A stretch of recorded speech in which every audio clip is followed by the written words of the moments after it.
very hard to predict what's going to happen in this Test match series. Apart from the cricket, it's been absolutely fantastic and India will be hoping this man Bumrah, who's bowling to Hamid, has a good session because they need him to fight back as he's bowled his first ball into the channel and Hasim Hamid leaves it. As you can quite rightly listen, I'm not doing the job I should be doing. He's just trying to plug herself in quickly and she's here. I think if he presses the button I can stop talking and just sit back and relax. I'm a little bit tangled up. Thanks for that, Sir Alistair. But you handled it very well. Would you like to continue? No, thank you. Hasim Hamid about hovering a stump high, 3 slips in position. Bumrah in, Hamid leaves outside the off stump. Looked quite calm and assured prior to the tea break. He did. He had some lovely balls from Ishant Sharma just to get him into his innings. That cut shot in the first over got him go, and then he played a nice. He played a bit of a drive to Bumrah which went through gully, but it was intent to score, wasn't it? Intent to put a little bit of pressure back on the bowler, but he looks very controlled and in the way he goes about it, very methodical and controlled. Here comes Bumrah again. Hamid, an easier leave this time, even more outside the off stump from Bumrah. Yeah, and I think that was one of his big kind of development in his game. His big area of development in the game would be pushing a little bit, being able to put the bowler under a little bit of pressure. He always had a brilliant defence, and actually we probably didn't see that in India when he first played. He played beautifully, but when he came back to England, brilliant defence, but couldn't quite find a way of putting good bowlers back under pressure. He's obviously gone away on his game. Bumrah bowls and covered on the top of off by Hasim Hamid, just lunging forwards, angled bat, head right over the ball. So when the bowler does miss, he's got a cut shot which he plays nicely, very strong through mid-wicket, wristy through straight to mid-wicket. Then say a typical Asian player who hits it behind square, he hits it a lot straighter actually and hits it hard through there. He did against Essex when he played for Notts against us, and that impressed me. Here comes Bumrah once more, defended once more by Hasim Hamid to the offside. What have you noticed about his defence? Because previously he kept getting wrapped on the gloves by propping forwards and pushing out, like you say. Has that changed? Not really. I'd say technically, probably just getting used to playing slightly higher level of cricket and just finding his way. He's obviously a very talented cricketer. Hamid back and across, this time working the ball to mid-on off the front foot, and again just leans forwards and rehearses that drive and defence. End of the over, 21 for no loss, 8 overs bowled in this innings. Burns on 3, Hamid 15, the first over after the tea break. England went into it 21 for no loss, having bowled India out for 78. Yes, that's right, if you're just tuning in, that happened today. India winning the toss, electing to bat first. Andy? It's the 20th time that England have bowled a team out for under 100 since the year 2000. So that's coming up towards 22 years. They hadn't done so prior to that since 1979, so they've gone 2 entire decades. So are you saying that it's not just England that are batting badly? Is Mohammad Shami bowling from the Kirkstall Lane end outside the off stump and a lead from Burns? There has definitely been an increase in the number of massive skittlings in the Test cricket, generally. And the conversations will rumble on around the limited overs format and that contribution towards those skittlings. As Shami receives the ball, yellow towel poking out the back of his trousers as he looks to set off, but then Rory Burns has just seen something behind the bowler's arm, pointing at potentially a spectator walking across. He's ready now. Shami round the wicket, works it through mid-wicket, does Rory Burns to the left of Ishant Sharma at mid-on, who's charging after the ball, come back for 2 and push for the 3 as well. Score moves to 24 for no loss. Burns to 6. Laboured, didn't he? Ishant Sharma running up the hill He's stiff. I mean, he's only bowled 3 overs, but shouldn't be stiff. It took a while to get the old legs going. Burns very happy there, and he's very strong off his hips. And actually, more of his legs, that's, wasn't it, in front of square. And then they've got a great opportunity in there. There's been a lot of talk about England's batting, batting under pressure. This is probably the least pressure they're going to face. The bowlers have done their job, and as soon as you get ahead of the game now, the opposition, the energy will be lost quite quickly from the opposition. Shami to Hameed, who blocks the ball in front of the stumps, the front foot. They'll come out firing for half an hour, 45 minutes. If these two can do their job and get stuck in, get through their spells, then that just naturally, no matter how pumped your captain is, how much Virat Kohli is shouting around that, when you're behind the game and you feel it drifting away, especially only getting bowled out for 70 odd, England just have a great opportunity to bat big. Grey clouds above, overcast, but a lot of sunlight over to our right as Shami is in again and beats the edge through to the keeper. Mohammad Shami turns around to appeal, given not out, and there is no review, but that took off a length. Excellent seam presentation, as we often see, and it hits the back leg of Hasib Hameed as it squares him up, looking to defend down the track. It's a lovely ball for Shami, one of his classics. He bowls very, very, with a very, very upright seam, just a hint of shape. It's interesting there, as he's played that shot, you can see all of the off stump and a bit of middle as well. So batting on the leg stump as Shami is in again to Hameed, who tucks it to mid-wicket, no run, quite square there mid-wicket, who Cheteshwar Pujara, it's a rolling tumble to collect the ball. Nicely put. I'm going to say almost fell off his bar stool there. Not the most athletic old Pujara. I think that is the slight difference in the game Hameed's developed. Is maybe a couple of years ago that would be looked just to defend. There's no run to that, but he's looked to score. He's looked to push that past square leg, and I think that instantly gives a little message back to the bowler. Still in his crease, Hameed forward and defends the ball. Again, just that angle of the bat, leaning forwards. End of the over, 24 for no loss. 9 overs bowled. Burns on 6, Hameed on 15, trailing by 54. England. It's got to be tough for bowlers when your captain's asked your side to bat first, only post 78, 10-minute turnaround, and then you're asked to squeeze out some wickets quickly to get yourself back into the game. You feel like you've done nothing wrong and the game's already slipped away from your... Well, not slipped away from you as such, but you're a long way behind the game, almost to no fault of your own. It's better this way, though. Batting first is nothing worse than as a bowler, I imagine, when you bowl, then you bat and you get bowled out really quickly. You're back in the field for the third innings after only 30-40 overs rest, and that's no time to recover, and that's when it becomes very, very hard for a bowler. Bumrah from the rugby stand end, 3 slips, now a leg gully in position for the left-handed Burns. Open stance, Bumrah around the wicket, looking to work it leg side, but kind of catches the top part of the bat and falls out in front of him. Angle towards that leg stump off a good length from Bumrah. Dark sort of grey tone to that pitch at the moment as Burns delicately places his bat down. Bat angle towards gully, head towards mid-on as he looks to work it again down the leg side, just straying in line.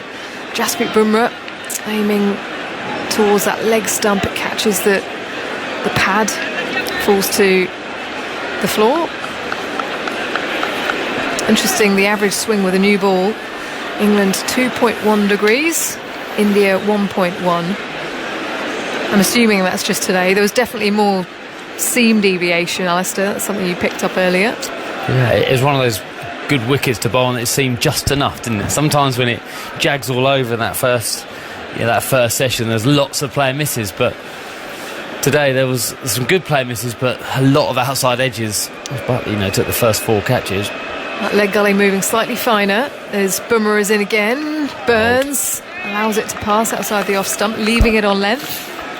Yeah, good leave. I reckon that's probably 4 stump cutting in, but it's very hard. He's a very hard guy to line up, Bumrah, because of his slightly unusual action and his ability to move the ball both ways with not a huge change in his action, just with the skill of his wrist. So that's very good leave because it's confident it's not swinging in too much. It wasn't his big in-swinger to the left-hand, the Keaton Jennings ball in 2018. That was just his, a stand-up seam ball, but very good leave from Burns. Bat almost facing the back of stumps is he plays that to the leg side. Facing the bowler at the back of the bat from Rory Burns. It's so uncharacteristic. But he's not giving him any sort of width here, Jasprit Bumrah, that natural angle. I reckon Rory Burns has had 3 on his leg in this over. He'll try not to show anything. They've missed it. I'm pretty sure they've missed his thigh pad there. He's going to have about probably hit the same spot. Or very similar. He's going to definitely be bruised. It's the worst, isn't it, between the thigh pad and the pad? Yeah. Bumrah in and looks to tuck that away leg side, falls in front of that leg gully, and it's parried out to fine leg. Again, trying to aim for that zone as Burns comes through for 1, moves to 7, 25 for no loss England, trail by 53. It happened to me. I was actually here as a 13-year-old, got an opportunity to take part in the Darren Gough Cricket Academy, which was airing on Channel 4. And a friend of mine that I grew up playing with, Sally Ann Briggs, who is now the coach of the Trent Rockets women's side, as Bumrah shuffles forwards into a sprint as Hameed guides the ball to gully. No run. At the end of the over, 25 for no loss, trailing by 53. Burns 7, Hameed 15. And she was playing for Yorkshire and got the opportunity, needed a couple of youngsters to come up who were going to take part in a masterclass. Darren Gough shows up, he's my hero at the time. You would think that he would try and bring his pace down to a 13-year-old, but he's bowling full pace off about 7 paces. And it catches me right in between the thigh pad and the pad. And I had a Did you go down? I didn't go down. I didn't. Did he follow it up with some verbals? I think he might have done, actually. But yeah, there was a bruise there for a good couple of weeks. There's Shami. Shuffles forwards now to Burns, who plays the ball to gully off the front foot, looking to push it away there. No run.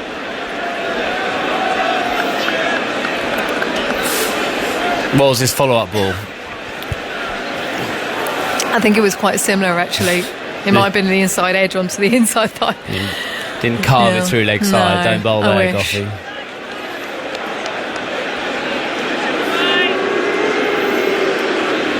Yeah, that feels like a long time ago now, actually.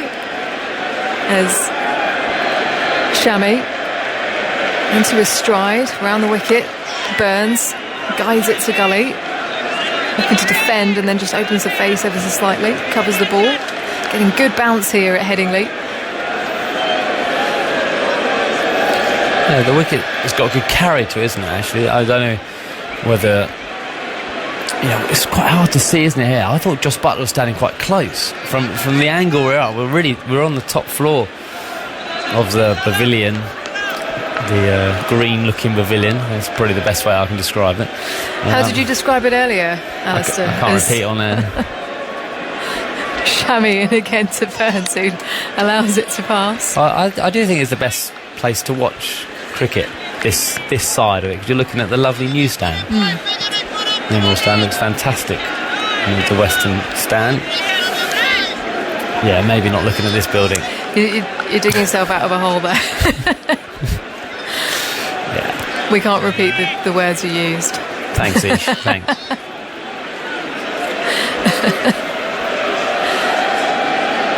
It brings its own vibe. Let's say that as Shami. Bowls Fuller, Shot. Burns drives, leaning into the shot. It's more of a check drive out to the boundary. Plenty of space out there. Those 3 slips in position. And he'll fetch 4, moves to 11.29 for no loss. Lovely cover drives. Just went just in front of the square, really controlled, no follow through from Burns, but he's way into it. You always know when you've hit a lovely cover drive because it feels so easy. You think, why can't I hit more of them? But there, just out the middle of the bat, just touched it away. And just with this field, with the 4 men on the leg side, there's so many gaps on the offside for Burns to hit. This time, playing it to mid-on, with full face, getting in and behind it. Slightly tighter to the stumps on that occasion, Mohammad Shami. Plenty of people in here today at Headingley. In fact, they were in early. I got here at 9 o'clock and already there was maybe 40% in, I reckon. I thought it was the other way around. I got here a bit later. I thought, where is everyone? But obviously they might have been outside. They might have been got their places and then gone for a drink and then starting early. Yeah, and up here in Leeds. Burns tucks this to square leg. Ishant Sharma in position there, gets down into a long barrier position. It bounces off his leg and heads towards mid wicket. End of the over then, 29 for no loss, trailing by 49. Burns 11, Hamid 15. I've been doing some research into teams, into skittlings that we were talking about earlier on, where we made the claim it's more common than it used to be. Since 2000, 77 times there have been in which a team in a test match has been bowled out for under 100 at a rate of 1 per 12.3 test matches. Over the previous 2 decades, the 80s and the 90s, 29 times in 613 tests, once every 21.1 test matches. So it is a lot more frequent, but the overall runs per wicket in test cricket has gone up a little in that time. You lost me, went to 2 decimal places or something, so... Bumrah, who has to stop as he's just about to deliver the ball. Hamid pulling away, movement behind the bowler's arm. Oh, that's so annoying as a bowler, especially someone who's trying to steam in with a very stuttery run up. It's also annoying, I don't like doing it because you think you're going to annoy the bowler and you think, I'm quite happy here at the moment, like facing all right, I'm on 15, batting nicely, don't want anything to get in his bubble. Still in his crease, Hamid. Defence to the offside.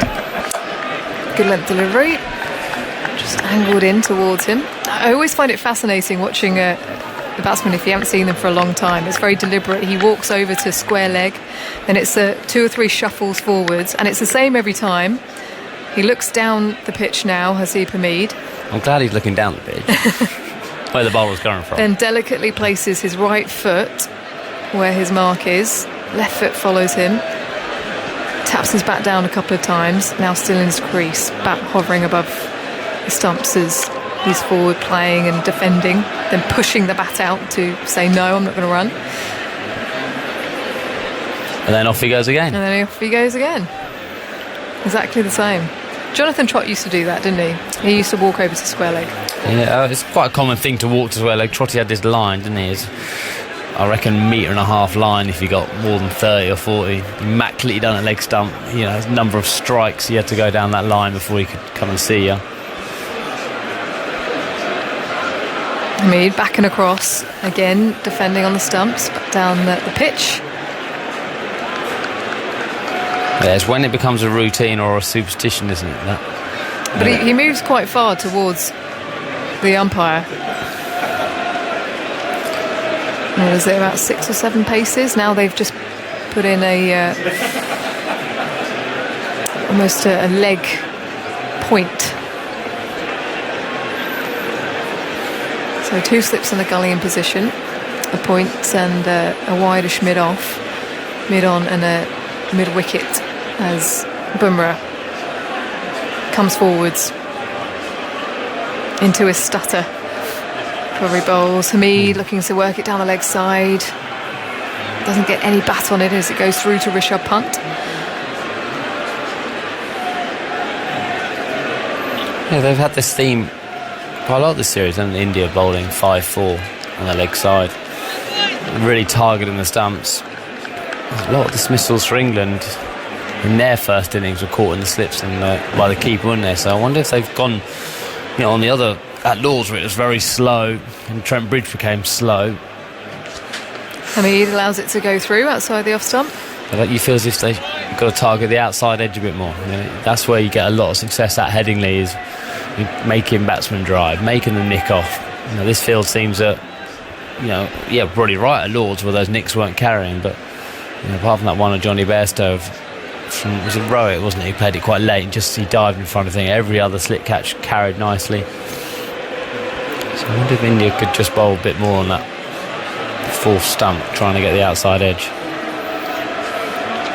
Hamid poking at the ball outside the off stump, around that off stump, outside off stump, and angled in again from Bumrah. End of the over then. 29 for no loss. A few more words from you, Alistair. You.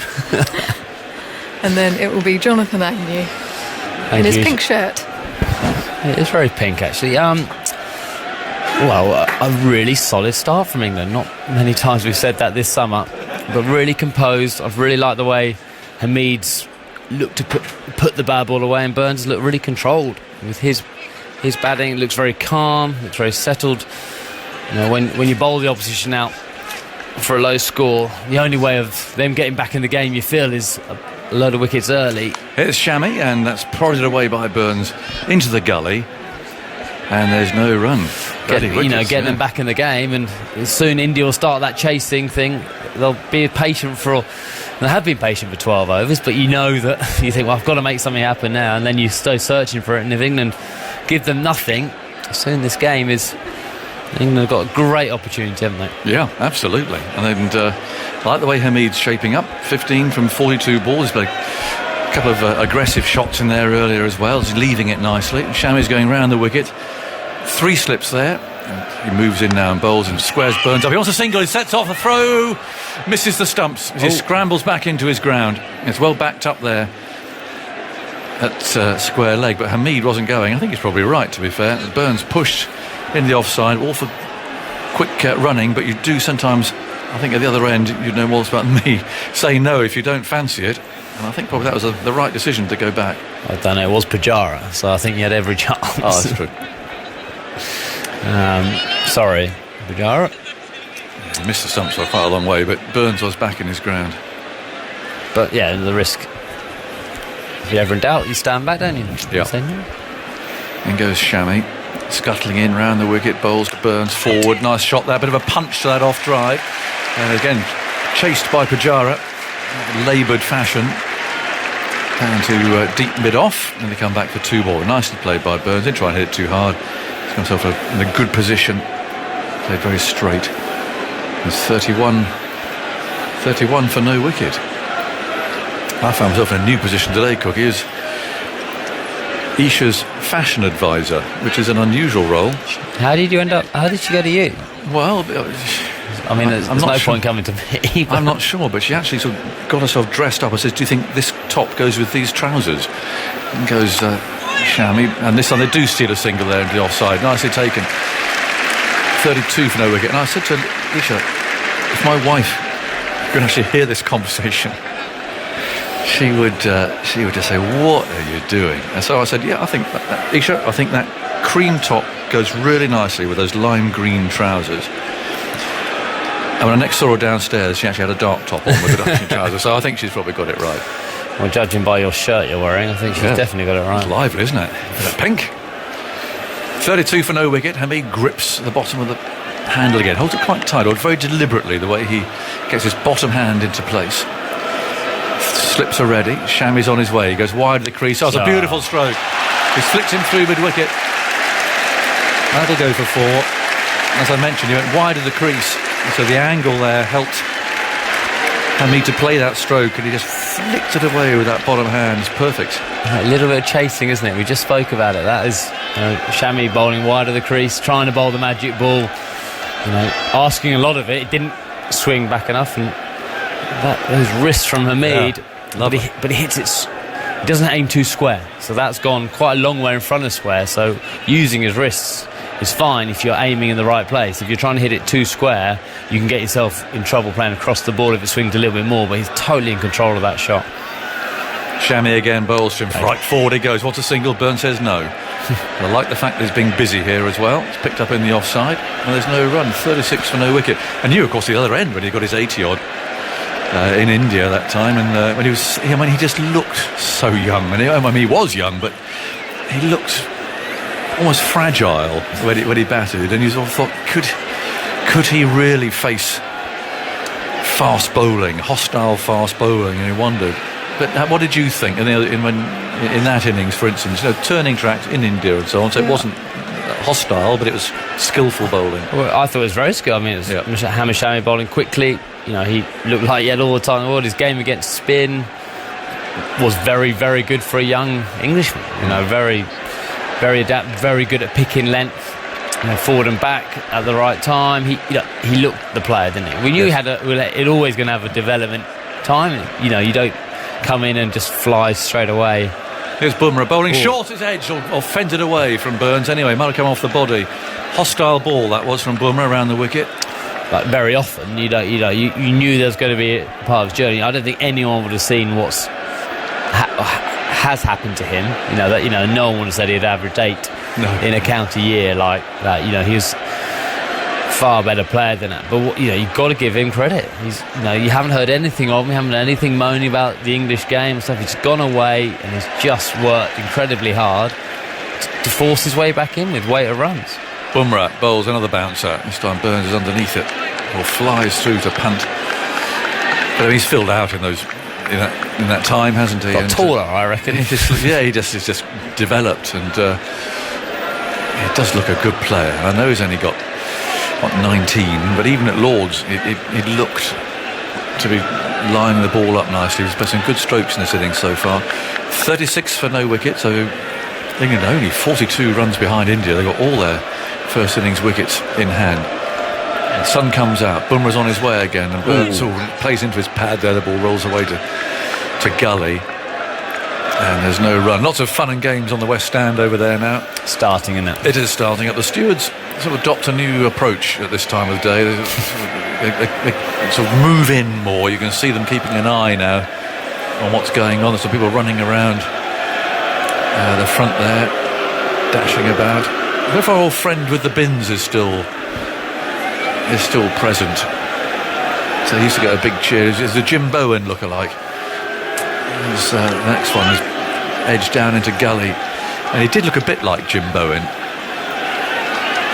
off Bullseye fame, wasn't he? Did you watch Bullseye? I did watch Bullseye, not live, if that makes sense, like reruns of it. I can't remember it saying sitting down and watching it on TV, but I've watched it. It was a very, very in programme, and old Jim would just before the advert break, he'd say, "Well done, £25," and he'd count out the fivers. And some of the prizes were fantastic, weren't they? Speedboats, all sorts of things you could possibly win. But there was a bin man down there who looked like him.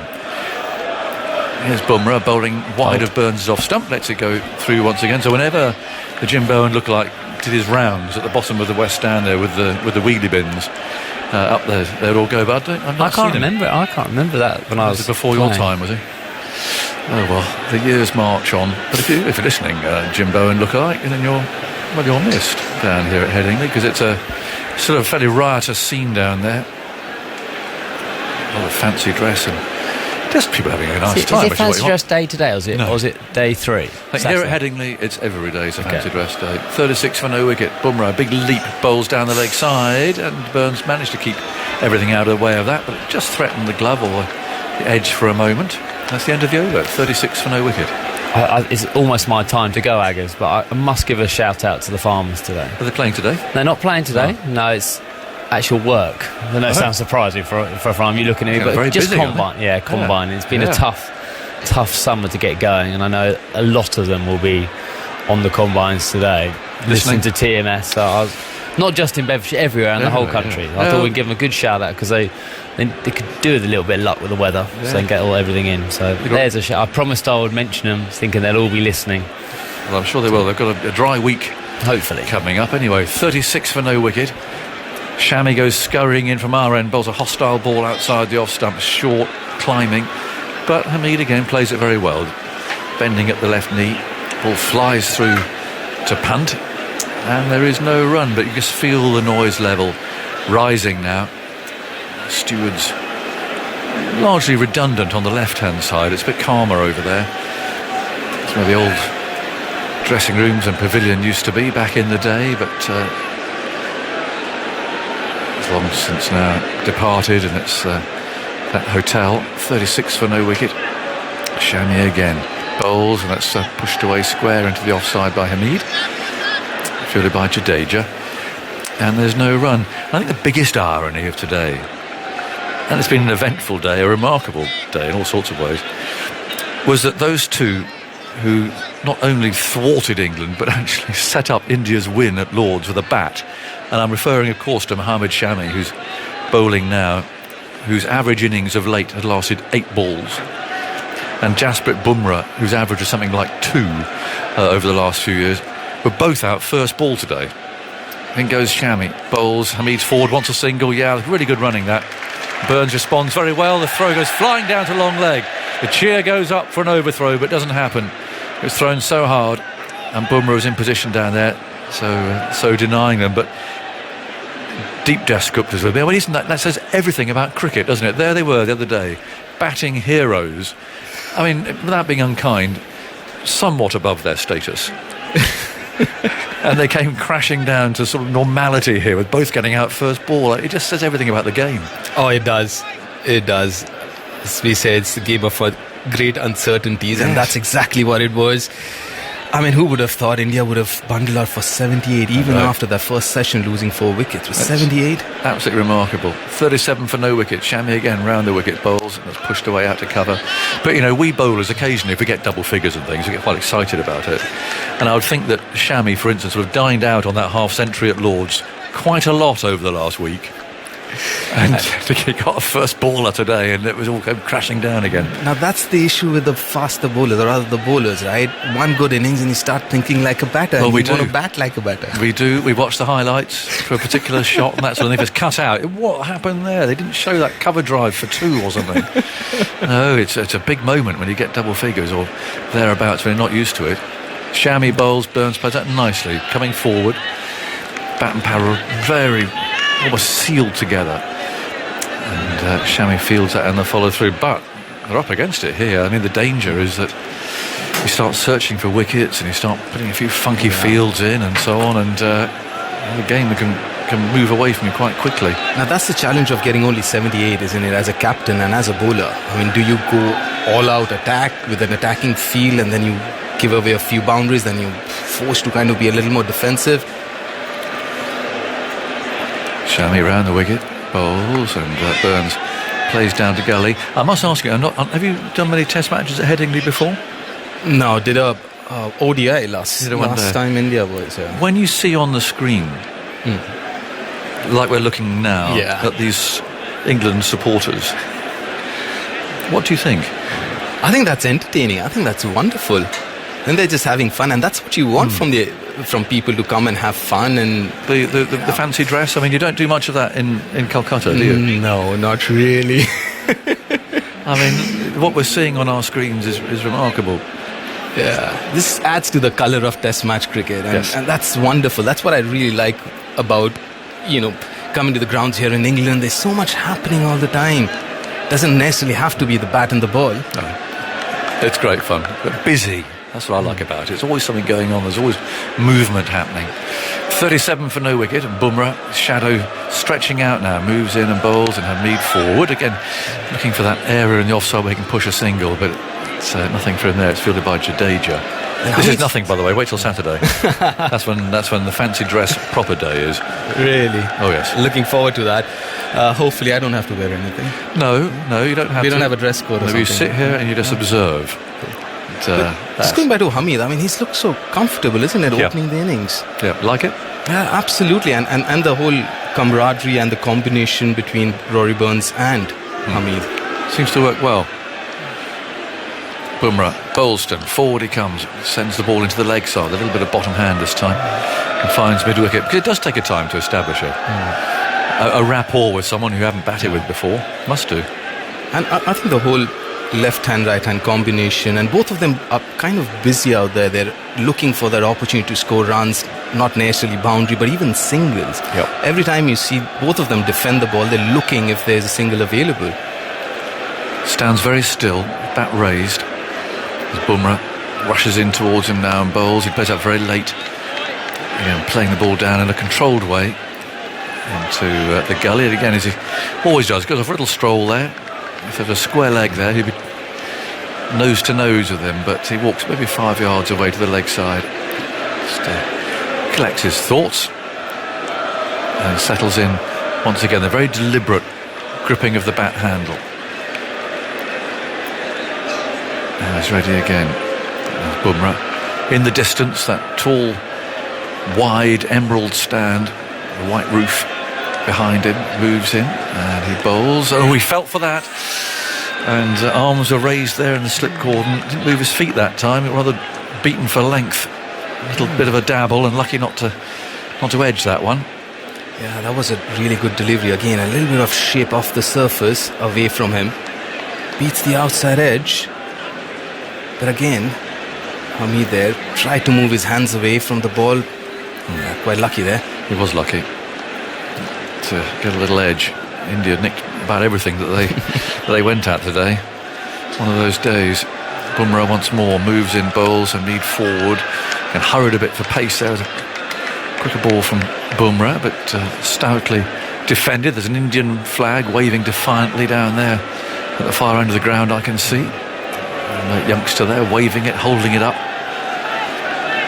Yeah, now the other conundrum that Virat has right now is when does he get Mohammad Siraj on, because Bumrah's bowling well. He's been extremely economical. This is 8th over last delivery and he's only given 8, but Siraj can leak runs. Here comes Bumrah, hurls himself into this. Oh, that was a slower ball. Beautifully bowled, because Hameed is smiling now. His eyes lit up and he thought cover drive. He's just about to play it. And we don't often see Bumrah bowl that in a test match, I think. 73 miles an hour, but it's a beautiful piece of bowling. And a smile from Hameed of saying, yeah, fair enough, well bowled.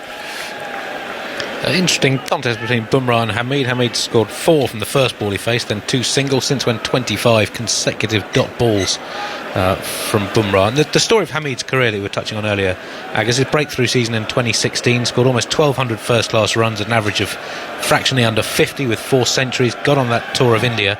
But in the following summer, recovering from that broken finger, averaged 26. In 2018, he averaged just 9.4 from 18 innings. Built up a little in 2019, averaged 28. Started getting better in the short season last year. Then goes Shami, then bowls, and that's clipped by Burns at the square leg.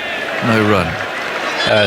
5 first-class matches in the Bob Willis Trophy towards the end of last summer, averaged 38, 3 half centuries, and this summer so far, now around about 800 runs, average 46 with 3 centuries. So it's been a prolonged dip and a gradual rebuild.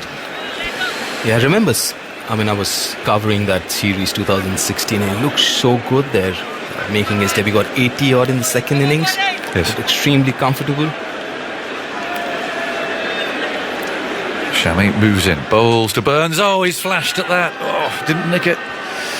And again, that was the sort of ball that India were getting out to this morning. It was wide, it was inviting, and Burns went for this one. Very lucky not to get an edge on it. They've got to keep concentrating, these two. A couple of loose shots in the last few minutes or so. Yeah, there's enough on this surface to keep the medium pacers interested, isn't it? There's always this hint of movement of the surface. 37 for no wicket. Burns on 14, waits, squats, fidgets, and there's another one goes straight through him. And Pant can't believe it. Kohli looking energised there at slip, urging them all on, but Pant there grimacing as that went flying through again. It was a very good ball from Shami. Just straightened a little bit and beat Burns' defensive push. 37 for no wicket. Batting's been hard today, not impossible by any means. This is not a 78 all-out pitch, but it hasn't been a straightforward exercise. He's got to keep focused as a batsman and choose the right ones to drive, particularly. Shami again runs in round the wicket, bowls, and Burns tucks it away off his hip. Finds one of the 3 men fielding, saving a single in the leg side.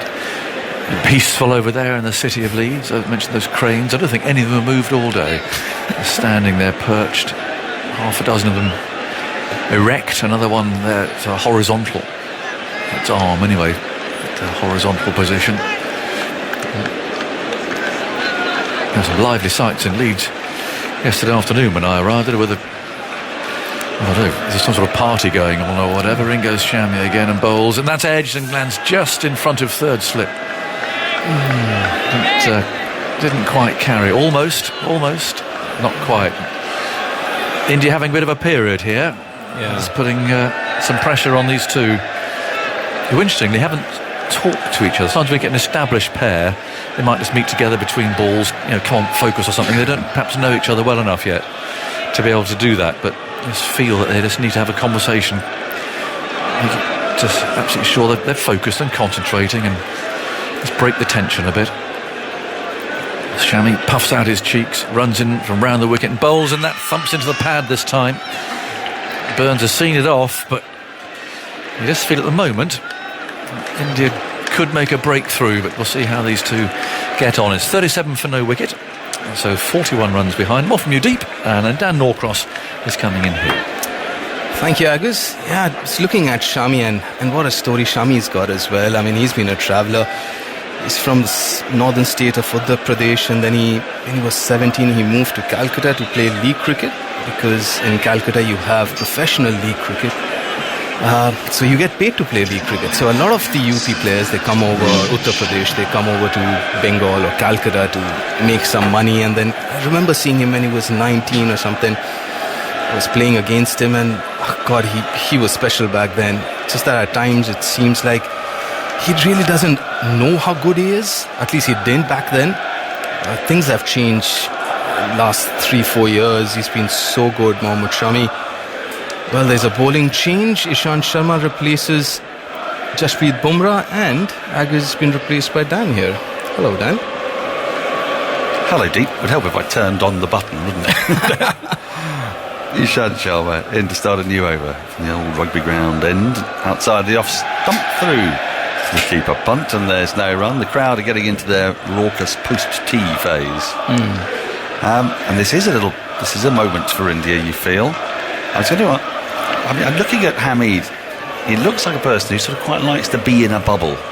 Quite likes to just not be talked to in a way. I wonder, you must have played with players like that who actually just want to be in their own space. He looks intense as well, isn't he? He's like switched on, really switched on. He's got a few little, not ticks, but he looks at the floor a few times, taps his bat. Sharma's into him, wide of the off stump, goes through to the keeper, and there's no run. Yeah, we cricketers are so superstitious. I mean, well, I generally don't like to use that word. I rather say routine than superstition. Yeah. But he has that set routine, as you mentioned. He goes to his square leg after every delivery, then he stutters back, gets into his position a little early with his right foot in position first. He's very careful with his grip, then he gets his left foot in position. And he gets into his stance really early as compared to some of the other batters, isn't it? Yeah, he does. He's there, and then he taps and taps and taps and looks down at the ground, and then lifts his head to see Ishant coming running in towards him. 3 slips, cuts forcefully out through point for 4. It was a loose delivery from Ishant Sharma. It was wide and short outside the off stump, and Hamid. I mean, what's promising, I think, from an English perspective, is that if you'd bowled that ball to Dom Sibley, perhaps he would have left it. Yeah. But Hamid is comfortable playing the cut shot, and he played it expertly. Yeah, Ishant's looked off colour, completely off colour. He started off the attack bowling, couple of no balls, a wide, and got punished again by a square cut in the very first over, and almost the same delivery, short and wide outside the off stump. I mean, at this point in time, someone like Ishant needs to take control of the situation, the kind of experience that he has. Next delivery, Hamid cuts out again, and he's going to get 4 more for it. This time he goes through backward point. The first of those cuts went absolutely dead square.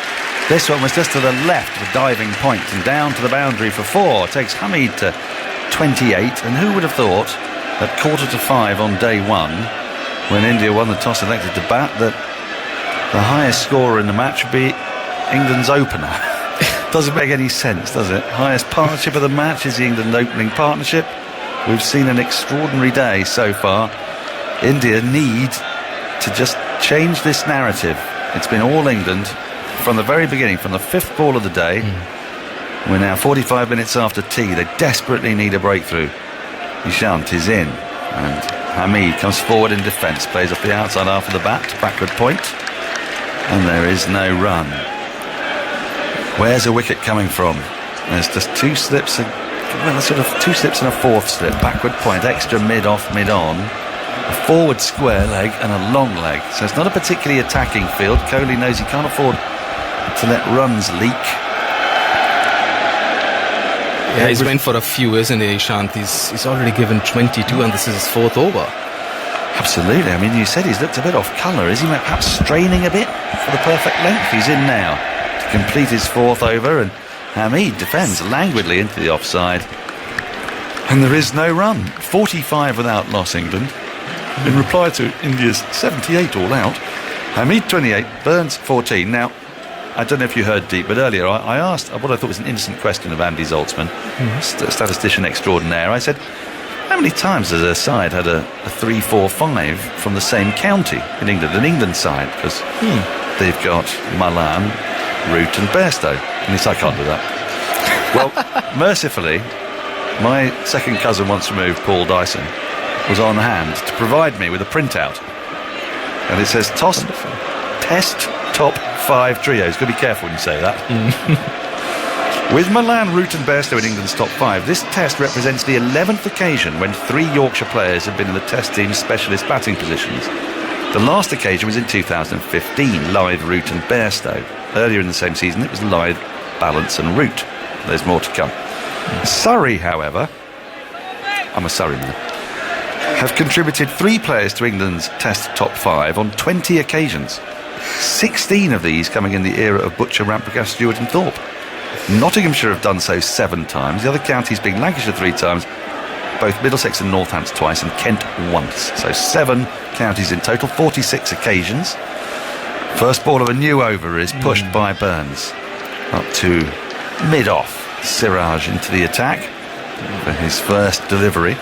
And the Nottinghamshire instances were all in the 19th century, and in 2 of the 7 relevant tests there were actually 4 of that county's players in England's top 5. A unique record.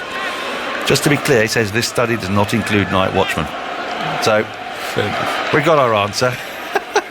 I had to delve deep into the bowels of statisticians. Well, not actually literally, but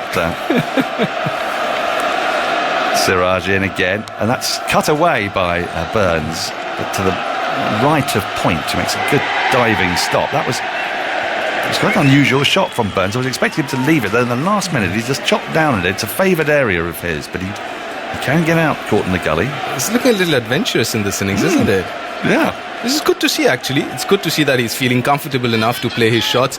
But it'll be interesting to see how Mohammad Siraj goes about his job, because he's generally a very attacking-minded bowler, right? So if there is a chance of him leaking runs as well.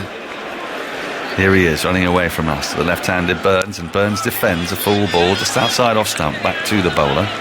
And there's no run, amidst all the hullabaloo about Jasprit Bumrah's terrific slower off-cutter to get rid of Robinson from round the wicket. I think we've slightly forgotten the brilliance of Siraj's 10th wicket, the wicket that won the match. True.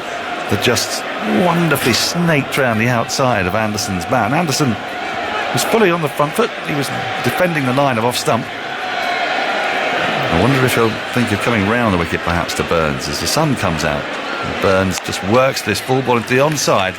They'll get a single for it.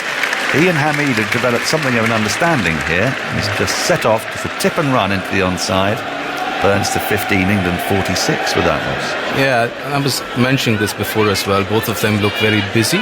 They're looking for every opportunity to score runs, and that's something that has got them ticking. If you look at this, they've looked extremely comfortable.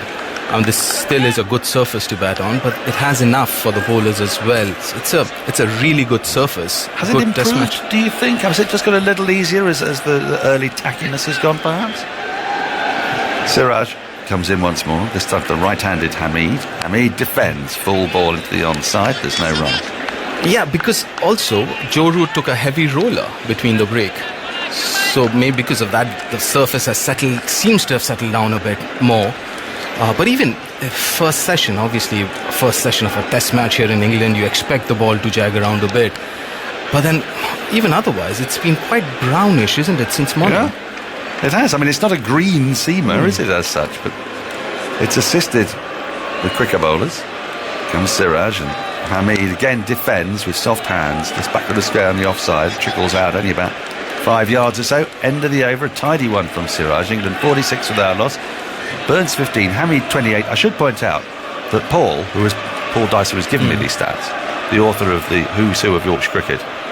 His wonderful wife Denise has provided us with a lemon Victoria sponge cake, which Graham Swan described 4 years ago, this very self-same cake. I mean, obviously, not literally, but the same recipe, as the greatest cake he'd ever eaten. So is it still there? It's still there. Okay. And we're gonna delve into it, see what we make of it. I mean, it's a big claim by Graham Swan, but he's been around the houses. He's had a few cakes in his time. Yeah, a few more than us, I believe. I would think so, yeah. He's also not a man who hands out praise willy-nilly. Now then, Ishant is coming around the wicket to Burns. Those 3 slips are now a little bit more spaced. So 2 slips and a 4th slip again.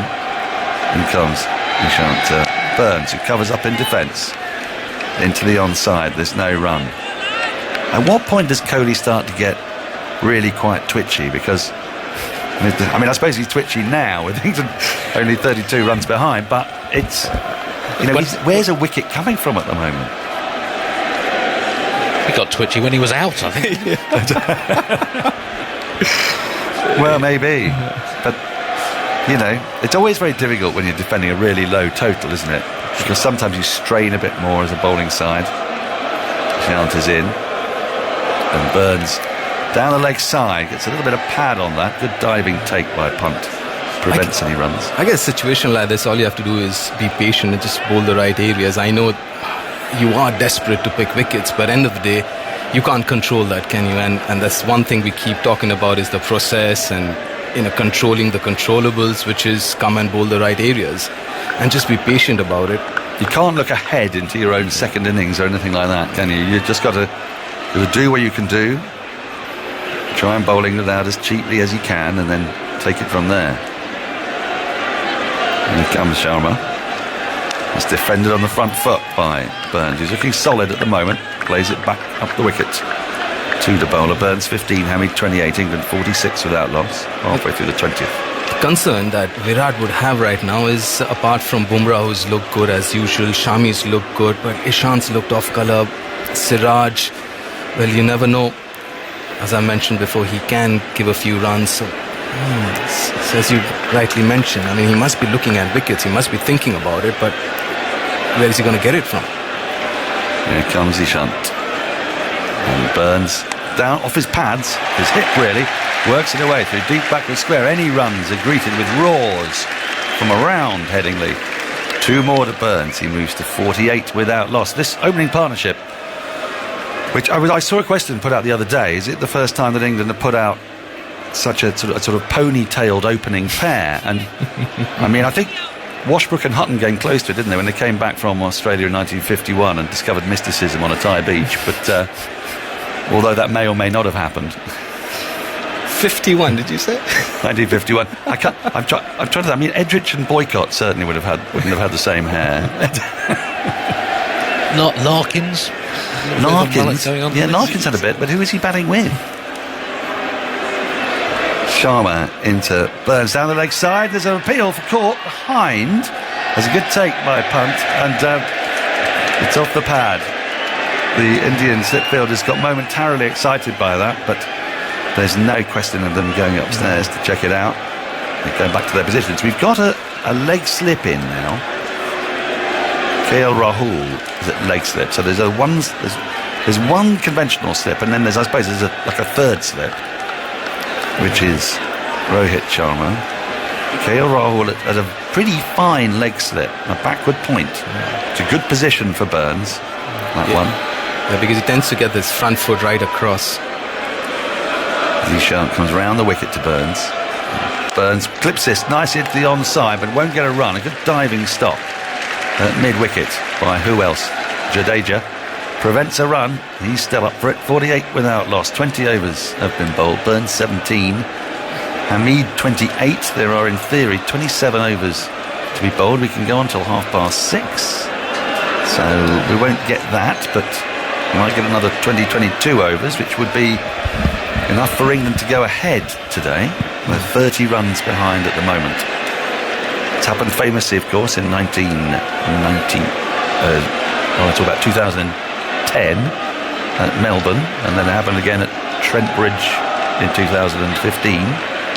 But it's quite rare to bowl a side out and be ahead of them at the end of the first day, or unusual, let's say.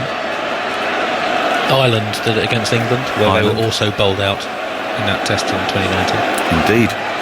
Siraj starts a new over to Hameed. Hameed defends on the front foot. He's really probing it off stump, middle and off.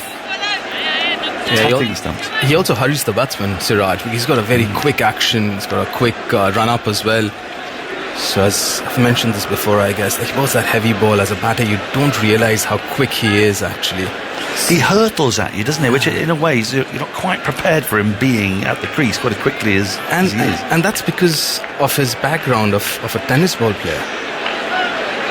And again, wide outside the off-stump. Not that wide, but wide enough for Hameed to leave. So this tennis ball, and I've seen with a lot of these bowlers with tennis ball background, they have a really quick arm action, because if you're bowling with a tennis ball which is comparatively lighter, you actually have to have a quick arm action to get that ball through. And he actually was a professional tennis ball player. Yeah, you can be a professional tennis ball. There's a lot of that out in Trinidad, isn't there, where they play. I can't remember what the name of it is. It's taped ball, is it? Something of that nature. Siraj in, forward in defence comes Haseeb. Just happy to push this ball up to mid-on along the ground. There's no run. So in India, actually, there are a lot of these cities where they have a robust circuit, tennis ball cricket circuit. And you have these professional players, and that's where Siraj has learned his cricket, playing tennis ball matches. I think as late as, 19 or 20 years old, when one of his teammates said, why don't you try with a cricket ball as well? And he hasn't looked back presto, since. Yeah. Here he is, and Haseeb, he drives off the back foot nicely. Not great timing, but runs away on those practice pitches down to the boundary for 4 and brings up the England 50. Hameed to 32, England to 52 without loss, just 26 runs behind India now. And no doubt Andy will tell us about that 50 partnership in due course. This after England have been losing so many wickets at top of the order, so many ducks in their first 3 batters this year. But Hameed, at the moment, is looking comfortable at the crease. There was a little bit of width, it was a little bit short, and he latched onto it. What I won't mind is a deep square leg instead of a square leg. In comes Siraj. That's defended by Hameed round his front pad to short square leg. There's no run. Just get a feeling that he at times overcommits on the front foot. From a bowling perspective, won't mind a deep square leg and just keep him honest with his footwork, not to commit too early onto his front foot. He does, doesn't he? He likes to get onto that front foot. Even the square cuts that he's hit, last couple of them, were actually off the front foot. It's more like square drive than square cut, isn't it? Yeah. 2 slips of gully in place, backward point extra, mid-off, mid-on. In comes Siraj, and it's defended again on the front foot, solidly by Hameed. End of the over, 4 from it, England 52 without loss. Burns has 17, Hameed 32. Andy, over to you, and then it will be Alison Mitchell. The 50 partnership came up in 20.4 overs, 32 of them to Hameed, 17 to Burns. The previous opening stands in this series were 0, 37, 23 and 1, and it's only England's 3rd opening stand of 50 or more since the start of the Pakistan series last summer. So that's let me quickly do the mental maths. I think that's 15 tests since then. Where's your calculator, Andy? In my head, Deep. Hello, Deep. Hello, Andy. Hello, We've managed to avoid ourselves on the air all day until Finally. now. Good to be alongside you. Important's are good, aren't they? for these two as an opening pair together. But England are still 26 behind. So far, so good. With 10 wickets in hand. With 10 wickets in hand. 52 on the board. And so it's Burns facing up. Around the wicket comes Ishant. Angled down to fine leg. There is a fielder. Throw comes back into Rishabh Pant. And Burns gets down to the other end. Yeah, still going with that leg side attack against Rory Burns. Got an extra feel in that leg slip. But the challenge here is he does get that front foot across quite a bit, Rory Burns. But he's also very good off his pads. So you're kind of also attacking his strength, so to say. England's idea would be bat once, bat big, won't it, here? They've got a platform to work with. They need to get to the point where they can start building a lead. And the one good partnership, to extend that, build another off the back of it. There's a lot of batting to be done here. Hamid's on 32 from the 67 balls he's faced. Ishant's in outside the off stump. And Hasib, just a turn of the head to see it go past him and through to the keeper. He's batted with good patience and skill. And when he has been offered something short and wide, he's really latched onto it with some flair. Yeah, he's not shied away from playing his shots, especially as you mentioned, wide outside off stumps, square cuts. He's extremely good off his pads. Very wristy. Crowd have been building up throughout the day, haven't they, in terms of the noise levels. Bit of activity over on the Western Terrace. Ishant in now to Hasib, brings him forward and he defends, getting well forward. Classical defensive poise, his head right over the ball. Yeah, maybe it's time to think of plan B now for Hasib Hamid. I was about to say, where is the wicket going to come from amongst the Indian bowlers? We've had all the quicks so far. Like I said, I wouldn't mind seeing a deep square leg for Hasib Hamid and just try every now and then bowl a bouncer. I don't think any of the Indian bowlers have really tried that at all, bowling a bouncer. Yeah, square leg up and fine leg back. Two slips and the gully. And Ishant in now full once more to Hamid. And he just looks like he will defend those all day long, which is what you want from your openers. He's got solid defence, no two ways about that. Gets a big stride in. And that's the other thing, as a bowler, I'm sure that's not a good side when you see a batter with a long stride coming forward, defending it where underneath his eye. And he's done that.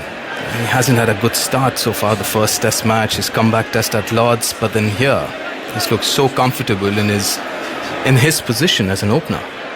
Yeah, I mean, it would have been quite a test of his own character and resilience, that first bowler at Lord's. Fresh back into the side, the stage is set, the home of cricket. Ishant in again to Hasib and leaves it outside the off stump and watching it through again to Rishabh Pant. And yeah, to come back, be part of the dressing room that suffers such a defeat at Lord's as well, and now promoted to open, the extra responsibility, but the position that he's most used to playing in. It can be a difficult thing for an opener to bat at 3 or even lower, because you're not used to sitting with your pads on. And as an opener, you just put on your pads on and you want to go out there and start batting, but it's not easy for an opener to kind of bat lower down the order. Yeah, the most tricky bit in the field as an opener is often that period when you're in the field not knowing when you'll be batting. Full, clips up to mid-on, finds a fielder though, straight to Shami, and so no run off that last ball of the over. England 53 without loss, 25 behind. Hamid stays on 32. Those wickets were falling so quickly this morning. I'm sure Hamid and Burns probably be hoping that they might be batting today, but you don't necessarily expect it, and certainly you don't expect to be batting midway through the afternoon. Yeah, that's true. I mean, and also, how India's middle order, rather low middle order, has batted so far. They've been quite productive, actually, more than I would have thought. Even in the first test match, Shami got some runs. The second, obviously, they kind of got India into that position, into that winning position, Shami and Bumrah with the bat. Well, change in bowling for Jadeja now. Yeah, I was just saying that we had seen all seam so far, and I suppose, I mean, if you look at the way England got their wickets, it was all with seam, wasn't it? And there was movement off the pitch. We had 2 random overs from Moeen Ali in the middle of the morning session when the ball was seaming around for the quicks. But some left arm spin then, Jadeja with slip, short leg and leg slip into Burns. He's sweeping straight away for 4. Now that is a commanding stroke from the off. Like Burns had decided he was sweeping, he swept hard, and short leg, the only fielder in his way. That's a great shot. First up, very first delivery. There are few foot marks there outside off stump, but yeah, attacking Jadeja off the bat. That's a wonderful start and good thinking. Good thinking to straight away get someone like Jadeja under pressure now. Jadeja's turn to try and come back, drops that one shorter and off the back foot. Got Jadeja colliding with Hamid at the non-striker's end, and Kohli in the end picks up when there's no run. But Burns with the boundary has moved on to 22 from the 64 balls that he's faced. And Jadeja is in again, bowls into those foot marks, and Burns defends. The ball rolls forward, and Jadeja picks up in his follow through. So he's certainly got some foot marks outside the left-handers off stump to bowl into. Jadeja skips in again, and Burns defends, taking a half stride forward as he does so. And there's no run. Michael Vaughan back alongside me. Yeah, good afternoon. Tremendous stand this so far. Yeah, they played really nicely. Jadeja in, coming forward and chipping this down the ground to mid-on. It was aerial just off the bat, that's safe, and Shami is there to field at mid-on. And Burns takes a single. So we've had the strong sweep for 4, a single to rotate the strikes, positive batting. I'd like to know from a scientist of how the ball swings an hour and a half ago, and then obviously it's a different ball, and you just haven't had that element of moving the ball in the air. It's gone pretty much straight from ball 1. There's been the odd bit of seam movement, but certainly not the swing that England found in the morning.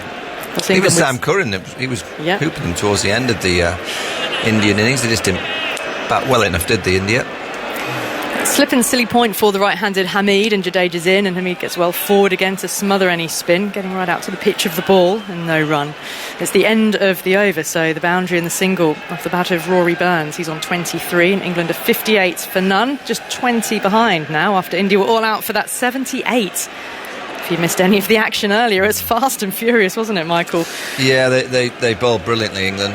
Bowled the right length. They were persistent on and around that 4th stump line. They didn't bowl many really balls for the Indians to hit. I thought the Indians went into their shell a bit and weren't quite able to be positive enough even when the ball was there. And then they played some poor strokes. Well, this is territory that England haven't found themselves in for a long period of time, that the opening partnership is 58 for naught, and they've played with great clarity. You know, really impressed with Hamid, the way that he's hit the bad ball away, particularly those cut shots through the offside. And that's what you have to do at this level. You have to have defence. He's had that. He's had a strong forward defence, and every time that the ball's been there to hit, he's able to find the gap. Siraj on from the far end, Burns forward, defending on off stump to mid-off, and there's no run. If you were building an opening batsman from scratch, then what are you looking for? What are your key components? Knowing exactly where their off stump is. Yep. Being able to defend, good length deliveries, being able to play the forward defensive, and they have nice, simple, basic options on both the offside and the onside. Just simplicity, being able to transfer weight back onto the back foot when the ball's slightly short. You know, we haven't seen that for a while. You know what we're seeing with Hasib, all right, he's facing an attack that hasn't moved the ball yet, so it's been quite a nice period to bat. The sun's shining, the pitch is playing true, and I'm sure it'll get challenged more so when the ball starts moving around, but so far so good because of that technique of being able to defend and open up both sides of the ground. Well, Ishant Sharma and Mohammad Siraj had a chat with the umpire at the end of between these deliveries, suggesting the ball might have gone out of shape, but the umpire said no, carry on. And Burns comes forward and then to stand a little more upright. Now what's happened here? Siraj has turned back towards the umpire, isn't happy with something, and what is happening? He's mid-over. Now he's needing a little bit of work being done on the crease, so ground staff is running out with the, what do we call that, the stomper? That sort of long iron rod with the big flats. mallet type end. Tamper, is it? Tamper. Oh, well, maybe that's a better phrase.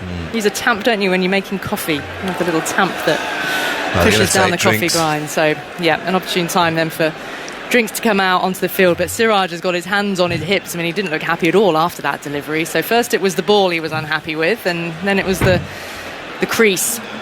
So he's supervising the work. I'm sure all ground staff like to have a big fast bowler standing right over them as they're doing a few repair works, but he's making sure it's done to his liking. Yeah, no, often you get that on day one. You generally get the bowlers complaining about where they land on days 3, 4 or 5.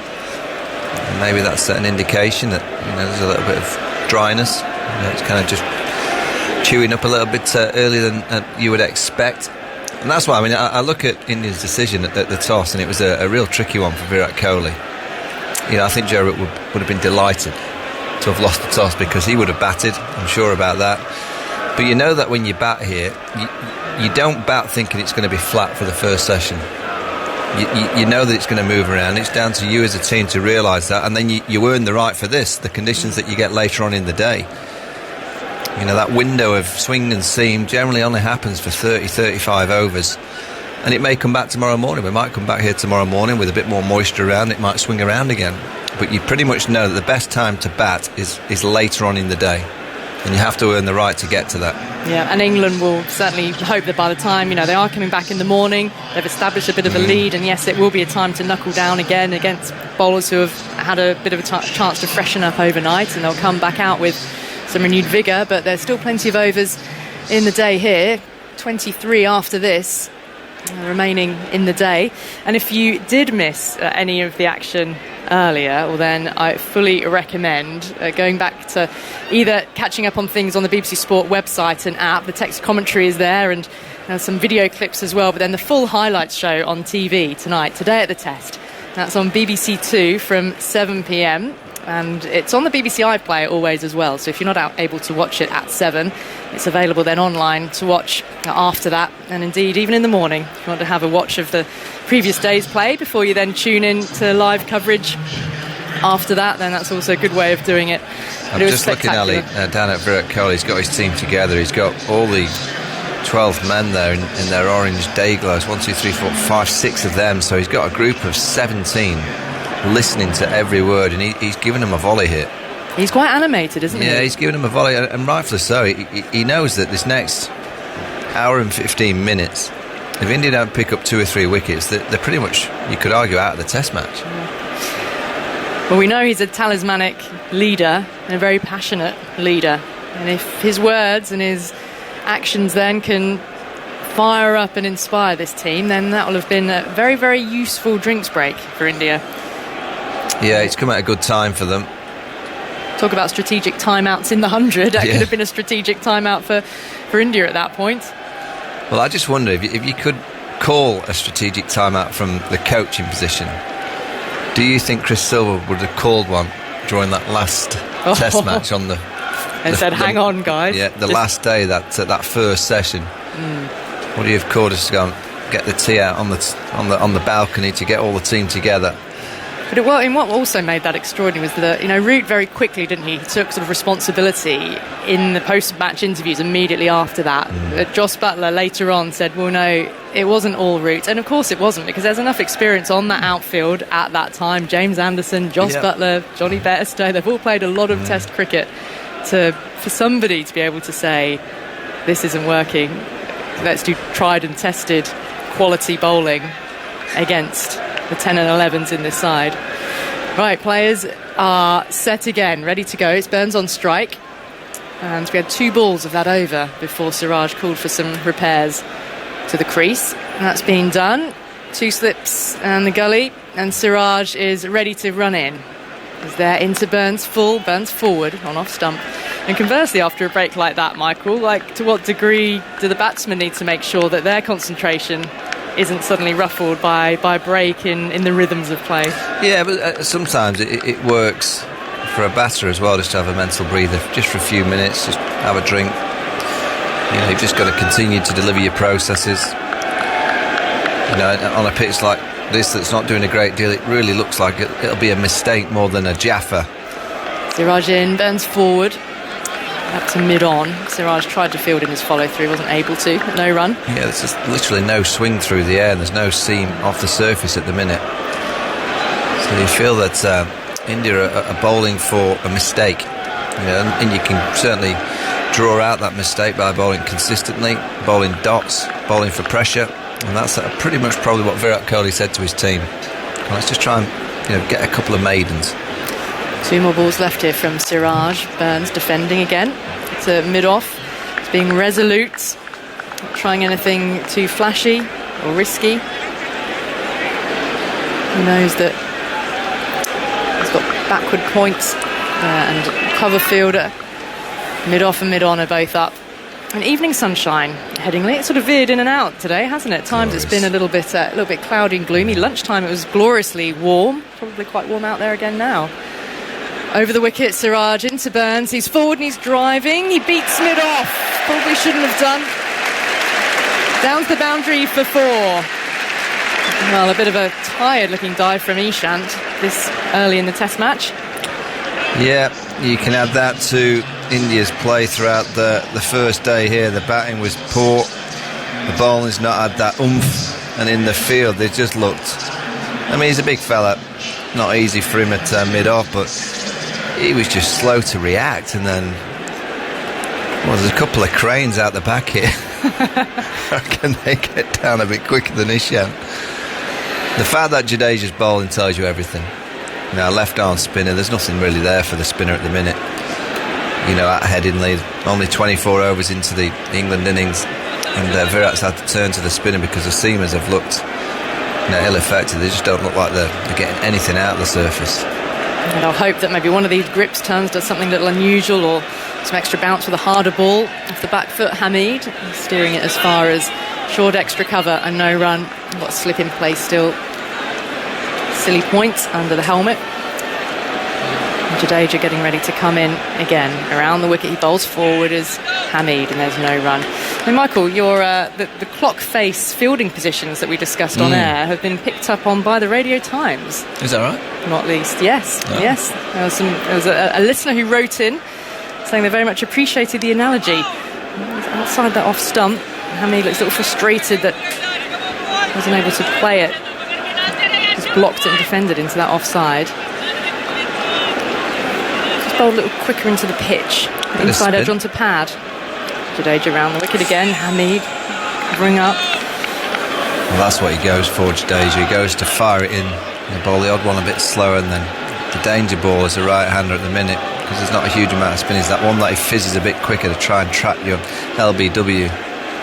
In Fuller, and Hamid getting well forward and smothering that one, and no run. 62 for none, the score remains. Yes, so Radio Times readers will be able to see a little bit of a pitch map with a clock face, so anyone who's new to cricket can get a feel for the fielding positions. As Hamid is forward, turns it towards square leg, running off the inside half of the bat. And no run. So 62 without loss. England just 16 behind now. Andy. That's in the great grand tradition of sports broadcasting. In the early days of football coverage on the Radio Times printed a grid of the pitch with numbered squares. And the role of the second commentator, Michael, you might want to bring this back, was just to shout out the number of where the ball was. So if someone lumped it up, 4, 6, and so. Yeah, it's a grand tradition. It's apparently where the term back to square one comes from. That is disputed according to an article I've just been looking at. Throw that one out the window then. But let's I stand disputed. I did say apparently. Yeah, well, commentary evolved from that to cricket and the synthetic commentary, wasn't it, where there were no effects mic and information was relayed back to, say, England from Australia.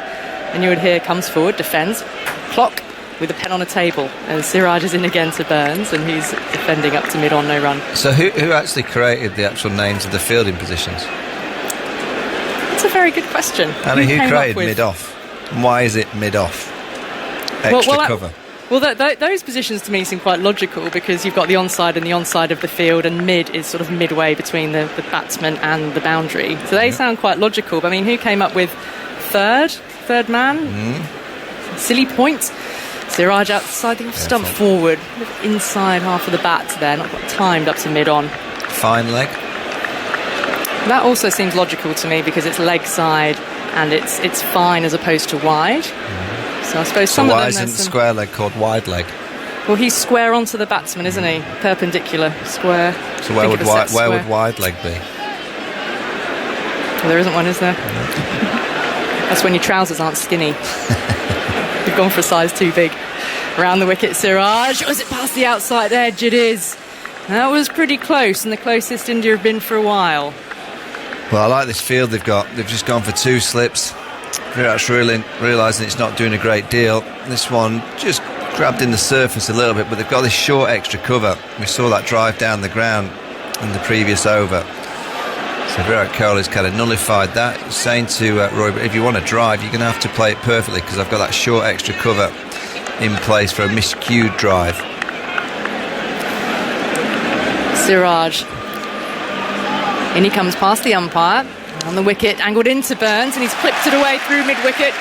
Finds the gap between mid-on and mid-wicket. It's racing away for 4.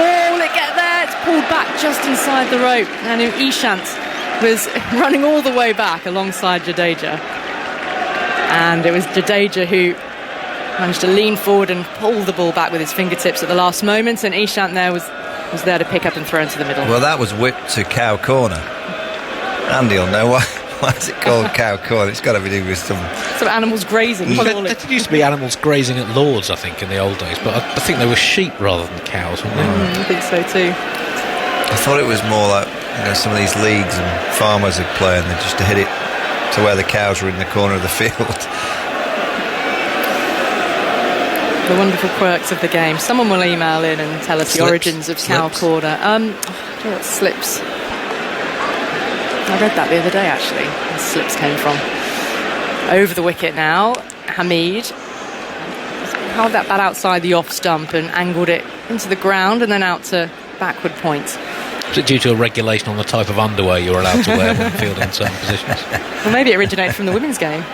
I like that from Hamid, though. He was trying to work that ball down to that vacant space down at deep third. Women's game, of course, is when overarm bowling was first introduced because the skirts women wore were too blousy, too voluminous. The right word? Too much volume. Over the wickets, Fuller and Hamid is forward defending. No, I knew there would be a person that would know, and it's Dan. Cow corner is thought to be named after an area of the ground at Dulwich College where cattle would often graze. This has led to the name of cow shots, which are wild and risky shots that tend to end up at cow corner. Well, we were right about the grazing farm animals. I just wasn't aware Dulwich College was the centre of it. Shots. The Indians are after this ball to be changed. The ball's being passed through the umpire's calipers, the ball gauge. It's like a figure of 8 of metal. 2 perfect circles. So he's given it back to Siraj, and Siraj has just handed it straight back to... Is that Richard Kettleborough there? Yeah. He's just handed it straight back to him. So no, do it again. He's done it again, and he just handed it straight back to the bowler. Just look at the balls that you look at. I mean, it looks an average. It's one of those big balls, you know. It's not the type of ball the bowlers like. They're like a smaller ball that you can get the fingers around. Because the last ball of Siraj is over. And he's bowling to Hamid. Over the wicket goes Hamid, looking to drive more follow through in that shot, but only as far as mid-off. Picks out the fielder. It's fielded by Bumrah, and so no run to end the over. England 66 for none, so 12 runs behind. Burns on 30 now from his 77, and Hamid has 32 from 82. So the partnership continues. Yeah, and what I've liked about Hamid so far is that the pitch is probably playing at its flattest. They're trying to get this ball changed, but it's going through the device. I mean, you can try as much as you want. If it goes through the little device, you've got to give it. It's not happy, I'm sorry, but it's gone through. You've got to get on with it. Virat Kohli looks thoroughly unimpressed. Yeah, but what I've really been impressed with Hamid and Rory Burns is that this is probably the best time that they're going to bat. Because in the morning it will do a little bit. It always does. Yet they're looking to score. You know, and I think that's so important at Test level, that when you get periods and times where you can score, you really have to kind of capitalise. They're not being reckless, but you can see their mindset is right. Where can we score? Ball's not swinging, it's not spinning, so it's a good time to bat. Yeah, it's having that recognition. Jadeja in and Burns forward. It's come off the edge. There's one slip, but standing very fine and very deep, actually, there for Burns. But it was a defensive stroke. It ran away into that offside. So third is up, short third position. Short leg and a leg slip in place. Bit Gully? of legs. What about a leg gully? I mean, obviously leg side, but why gully? I'm sure I read that the other day as well. I haven't retained information very well. This is a strange field. They've put short leg just behind square on the leg side, and they've put the leg slip just in front of square on the leg side. Jadeja in, covering off stump Burns. And he's there. The fielder's gone from leg slip to probably about 15 yards from the bat for the sweep, for the hard sweep shot that they hope he plays. Hits it a yard or two in the air, and they might get an opportunity. Jadeja in, and it's turned to that man, but on the ground. The ball is flung back into Rishabh Pant. And no run. It's Rohit Sharma in that position. Jadeja has the ball again. And where will Burns look to score? Jadeja in. Oh, it's edged past the keeper, flying away down to the boundary for 4. That was not where he was looking to score. It's buys, in fact, so it didn't take the edge. It's gone through everything. Yeah, it's fizzed out of the rough. It's a poor shot. He's trying to hit it through extra cover, exactly where Jadeja wants him to try and hit it. And it just catches the footholds. Spins quite a lot, actually. Spins and goes over, probably middle and off stump. It was quite an expansive stroke from Burns, and that was why I think it led to the ooze, not just from up here, but from Rishabh Pant as well, behind the stumps. Jadeja in again, and off the back foot. Take a single out to cover this time. And vacant area, it means that Jadeja has to run across to his right-hand side to field. As Burns turns over the strike, picks up 1, and England 71 for none. Just 7 behind now, what with that boundary as well. I wonder what the odds would have been at the start of play that England would have a lead today. Probably would have been seen as quite a slender chance. Here's another full-blooded attempt at a drive from Hamid this time. Getting out to the pitch of the ball off Jadeja's last delivery, but only finds mid-off. So a dot ball to end the over. England are 71 for none, 7 behind. Burns on 31, Hamid on 32. So they will be starting to build a lead before too long. Michael, a few more words from you, then Daniel Norcross is coming in. Yeah, it's good play from this England pair. Again, the bowlers are around Richie Kettleborough. They're trying to get this ball changed. Bumrah, Siraj. Now, as it works, I think it might have finally worked. They've pestered and pestered. And Richie Kellerborough has found one area of the little gauge that the ball doesn't go through. So I think they will be getting a ball change here, Dan. If you ask and you ask and you ask, eventually it's like, Dad, Mum, you keep pestering, get me some sweets. And they finally got the packet of sweets. They're going to change the ball. Well, sometimes that can make quite a difference, can't it? Yeah. I mean, I think it was James Pattinson kept on trying to get the ball changed at Edgbaston in 2019. Do you remember? And England were going really nicely in their first innings, 200 odd for 2 or 3. Yeah. And then he got the ball changed and it hooped miles. Suddenly behaved like nothing like the ball before. And just seeing the replay of that Rory Burns drive, when it hit that bit of rough, stuff came up. Yeah. This is day 1. Well, it's dry. I mean, that's why you go back to the decision at the toss. And there'll be many thinking, why did Virat Kohli bat? It always swings and seams at Headingley, but just look at the pitch now. Yeah. You don't bat and expect to be bowled out in around 40 odd overs. No, and do you think there's any regret that they don't have Ashwin as well as... No, I think the regret will possibly now be thinking, from Virat Kohli's point of view, why didn't I bowl? Hindsight would have been probably looking at that as a better decision.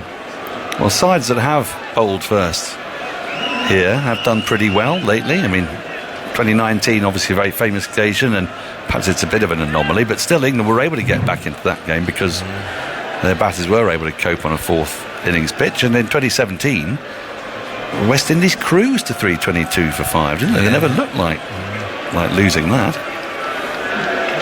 Now then, Siraj remains in the attack from the Emerald stand end. He's got a deep mid-off and an extra cover, backward point, 2 slips, a short mid-wicket and mid-on, deep backward square and a long leg. Siraj in to the left-handed Burns, and Burns drives nicely, but not powerfully enough to beat mid-off, and Ishant Sharma does the fielding. And let's see if this replacement ball does anything. It gets some element of swing.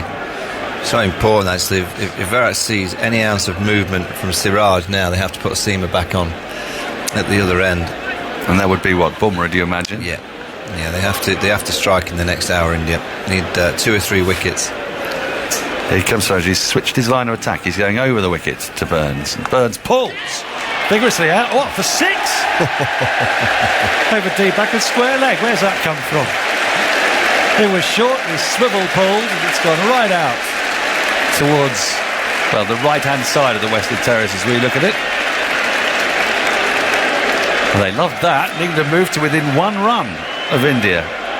They went from down to up, got plenty on it. There was a fielder out there. It was a perilous shot to take on, but well, he's feeling obviously in quite good nick. He moves to 37. It's the second 6 of his Test career. The first was against New Zealand earlier this summer. Thank you. Right, 1 run behind. It means nothing, but can India get a wicket before England go ahead? Short, pulled again, out for deep square leg, but along the ground this time. Just bring him 1. And now the scores are level. 78 without loss. England have got to parity without losing a wicket. It has been their day completely.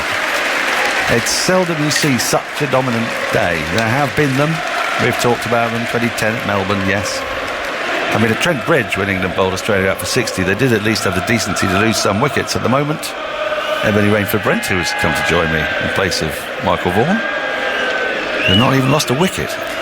Cruising at the moment. The surface has always been okay. Yeah, there was a bit of swing in the air earlier, but I think it's always been a decent surface that you feel like partnerships are possible, runs are possible, and as it stops swinging and settles in, it looks pretty nice to bat on. They're enjoying themselves.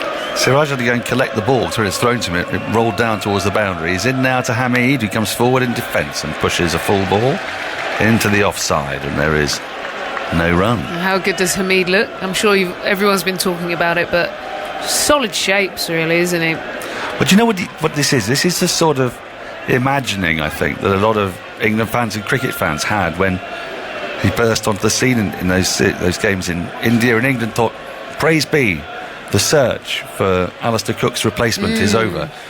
And I mean, come on, 5 years ago. That's a search and a half. Siraj in, forward comes Hamid, pushed it to the offside again along the ground. There's no run, but it's been the tightness of his technique I've really liked. I mean, if you had any kind of concern, might it be commits a bit to the front foot? I mean, I'm trying to think.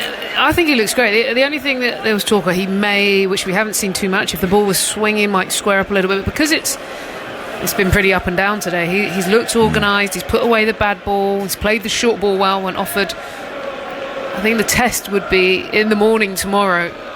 Siraj in to Hamid, who drives, but check drive up to mid-off along the ground, and there's no run. End of the over, the 28th of England's innings, 78 without loss. England level with India at 5:33 on day 1. Burns 38, Hamid 32.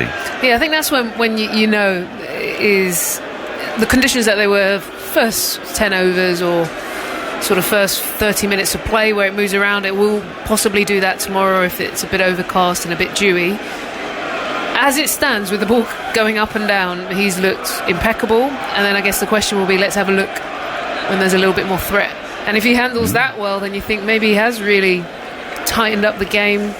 He also looks fluid, doesn't he? You know, some batters look a bit tense and or both sides of the wicket. Yeah. You know, I know it seems a bit unfair to have a go at poor old Dom Sibley because he was going through a rough patch of form, but what's noticeable is that Hamid's able to score both sides, isn't he? Happy to play off the back foot and the front foot. Jadeja into the left-handed. Burns starts a new over, pushed to backward point, no run. Have you got something for us, Andy? Well, if one more run is scored and take the lead, then you will have something. Some stats. Oh, the tension. It's palpable. Comes Jadeja over the wicket, down the wicket comes Burns, gets turned around a little, almost a bit of a leading edge, takes the ball rolling back up the pitch towards Jadeja, fields of his own bowling. He gets through his overs quite quickly, does Jadeja. We timed him 1 over, I think, in the first test at 1 minute and 15 seconds. Wow. Here he is again. Worked into the onside by Burns. Foolish ball. It doesn't beat the field. Rohit Sharma is out there on the leg side, and there's no run. 6 on the leg side, 3 on the off as Jadeja is into Burns, and again he just clips this into the onside, can't beat the field. And again there's no run. 78 without loss. Kohli patrolling at short mid-wicket. There's a backward short leg for Burns. Jadeja's into him, he pushes into the offside up to mid-off. Siraj does the fielding, there's no run. A gentle thrum of the Western Terrace. I've seen some bananas chasing what looked like fried eggs earlier. Down the leg side. Played to short square leg. There's no run. End of the over. 29 gone. England 78 without loss. Burns 38. Hamid 32. Andy. Some interim stats while we wait for England to take the lead. This is now England's highest opening partnership since Burns and Sibley added 114 in the second innings against West Indies in the third test of that series in July of last year. It's the 25th opening stand England have had since then, so it has been a very lean time and number of single figure opening stands in that time. It's their highest first innings opening stand in a home test since they played New Zealand on this ground in May 2015 when Cook and Lyth added 177. Wow. And England went on to lose that game. Runs, opening runs. It's all a little unsettling, isn't it? Siraj is in with 2 slips in to Hamid, who dabs a shortish ball to backward point, and there's no run. Jadeja tidies up. Yes, I mean, I don't think any of us saw this, did we? I mean, I kind of came into this game feeling that England must surely be terribly demoralised. The other way of looking at the Lord's debacle, really, is that England actually, it felt like they'd lost the game on the first day, but then their days 2, 3 and 4, they were fantastic. So I suppose we shouldn't be overly surprised that England have it in them to do this, but the manner of it has been extraordinary. Siraj in, worked nicely by Hamid into the onside, up to Sharma at mid-on. There's no run. I'm getting a bit twitchy. I want to get this stat in. 23 dot balls Hamid has faced since his last run. Okay. That's not the stat we're waiting for. I don't think it was, really. We're all hanging. It's almost like we're saying to the bowler, can we just get on with it so Andy can get this stat out? A wide and no ball, something like that. Spray it down the leg side and let's get on with it. Comes Siraj hurtling in to Hamid, who just dabs a short ball uncomfortably. I thought that was the run. Wicket. I thought that was the run. I thought it was a tickle. Felt like it, didn't it? It just thudded actually into his chest. Just one thing worth saying, I wasn't sure if this changed ball was going to offer India anything, whether it was a bit of swing, a bit more bounce. Actually, it looks pretty up and down. Nothing's happening. You detect nothing different? Nothing. Sometimes you get that ball that might just give you something. Yeah. But it's nothing. Nothing. Okay, here's Siraj again, and Hamid thinks to pull, but then I think just pulls out of the pull. And the ball goes through to punt behind the stumps. Once more, no run. The sun is properly out. Today, the forecast was for cloud cover, really, for most of the day. And really, we've been quite blessed with sunshine, which may have helped England's cause, because there was a little bit more in the morning, and there was a little bit more tackiness, perhaps, in the pitch. And now it's just dried out a touch, as everybody says. Not really a great deal happening off the pitch at the moment, as the shadows lengthen, and Siraj runs in towards us. Hamid just covers up in defence again, pushes into the offside. Again, there's no run, 1 ball left in the over. I feel Jonathan Agnew lurking. He's going to come and lurk and take me away from this stat. I'm really hoping this stat is like... Better be a good one. Everyone at home will be on the edge of your seats. Andy is about to drop. Yeah, stop what you're doing. If you're getting married right now, forget it. You don't. Here comes Siraj, last ball of the over. Hamid pushes forward in defence, perfect defence, watchful defence, and there's no run. End of the 30th over of England's innings, still 78 without loss. Burns still has 38, Hamid still has 32. What do you want me to tell you what the stat will be when the next run is scored? I don't know now. Well, it's about. Well, I don't want to jinx it. I don't want to jinx it. The commentator's curse is statistically. If there's a wicket, would it change the stat? It is on. Well, Not really. Okay, well then I think you can rock it out then. It would just make the stat slightly less impressive, I guess.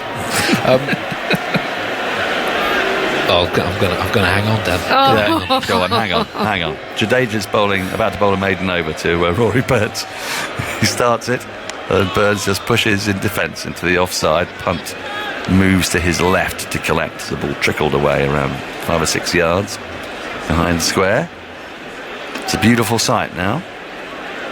Headingley and the crowd are thoroughly enjoying themselves despite the slow passage of play.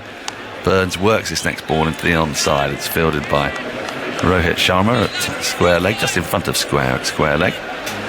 And there's no run. There's a deep backward square, a slightly deeper mid-wicket, and mid-on. As Burns drives slightly loosely, gets a thick inside half of the bat, it rolls back to the bowler. When was the last run, Andy? The last run was exactly 18 balls ago. Right, okay. You started this. Jadeja in. That's played off the back foot, but can't beat Point. He moves to his left to field. And again, there is no run.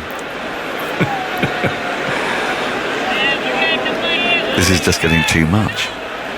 2 balls left in the over. And here comes Jadeja. And Burns defends off the back foot. Square the wicket on the offside. India are giving England's batters nothing at the moment. He's flying through them, isn't he? At least offering control at this end. Well, he started this over, yes, less than 2 minutes ago, Jadeja. And again, Burns defends. End of the over, another maiden over. England are 78 without loss. Burns 38. Hamid 32. 31 overs have been bowled. And this is testament to England's openers as well. They're being very patient. I mean, they're in a beautiful position, aren't they? Because they know they can be as patient as they like. Yeah, they are. The question for me is, now that they've got this start, can they set themselves up for the option for a one-innings win? I know that's a long way away, but what I mean by that, score big in this first one, which gives them some wiggle room and to play. Big is 400, is it? Yeah, I think 350 is big enough. I'm not saying it has to be revolutionary and a mammoth score, but I think 350...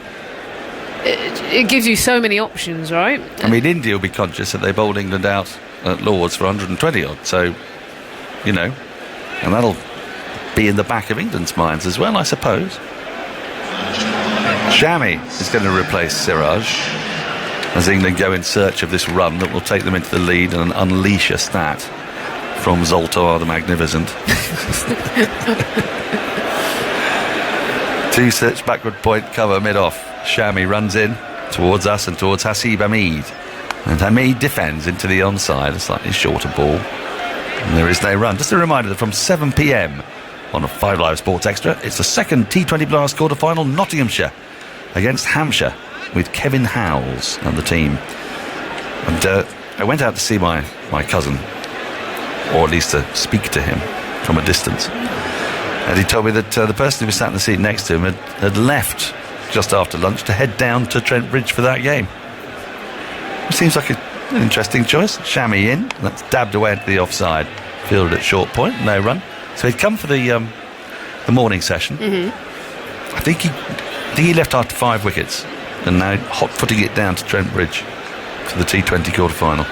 What time does that kick off? 7? 6:30? 7, yeah. You should get there plenty of time. I mean, unless he's cycling. I was going to say, if it's train, that's not too bad. Driving, hopefully there's no traffic, smooth run. Yeah. It's a lot of cricket there. That's a cricket keno. That's a cricket keno, isn't it? Yep, I should imagine, yep. You'd do something like that. Well, yes, gladly. I'd probably stay for a bit more of the test match. Shami in, and that's cut away by Hamid. England are in the lead. Oh dear. And it's going to run away for 4. As a really ham-fisted bit of fielding at backward point. And actually, it's actually Jadeja, which is most unusual, and I think he might have banged his knee, because it's a hard practice pitches there. It's very rare to see Jadeja make a mistake in the field. Hamid got right on top of the bounce, played it just behind square on the offside, and as it was running away in that area, we just didn't get his hand near the ball. And Jadeja and England go 4 runs into the lead. They're 82 without loss. After this ball, we're going to go straight to Andy Zaltzman, our correspondent. I'm on the edge. Me too. Shami into Hamid. Hamid defends on the front foot. There is no run. Andy. So England's openers have overtaken the opposition team score in the first innings. It's only the 5th time in England's Test history their openers have overtaken an opponent's all-out first innings score. 2010. Correct. That was at the MCG Test. Australia bowled out for 98, and then Cook and Strauss added 159 before that. New Zealand? No, it's Bangladesh at Lords in 2005. Trescothick and Strauss. Shami into Hamid. Hamid gets a thick edge on this. It's running down towards leap third boundary. It's being pursued by Jadeja, who's limping a little bit, I've got to say. He is. He's really in a bit of discomfort, is Jadeja. And they pick up 4. He would normally go herring after that, and actually he said, I need some treatment. So he's coming off. Subfielder's going to have to come on, and he's properly limping. I wonder if he twisted a knee perhaps a little bit, because he didn't get the hand to the ball in that misfield earlier. Almost as like just got his foot slightly stuck in the turf. Yeah, his knee went almost in at straight in at a sort of a 45-degree angle, and it looked awkward. Hit, like you say, the hard strip, and then he tumbled a bit and has been in discomfort since. So they're going to have to get another bowler warmed up quite quickly as well. Indeed, because he's on an hour end. 86 without loss. Hamid to 40 with those 2 boundaries. Shami in to complete the over.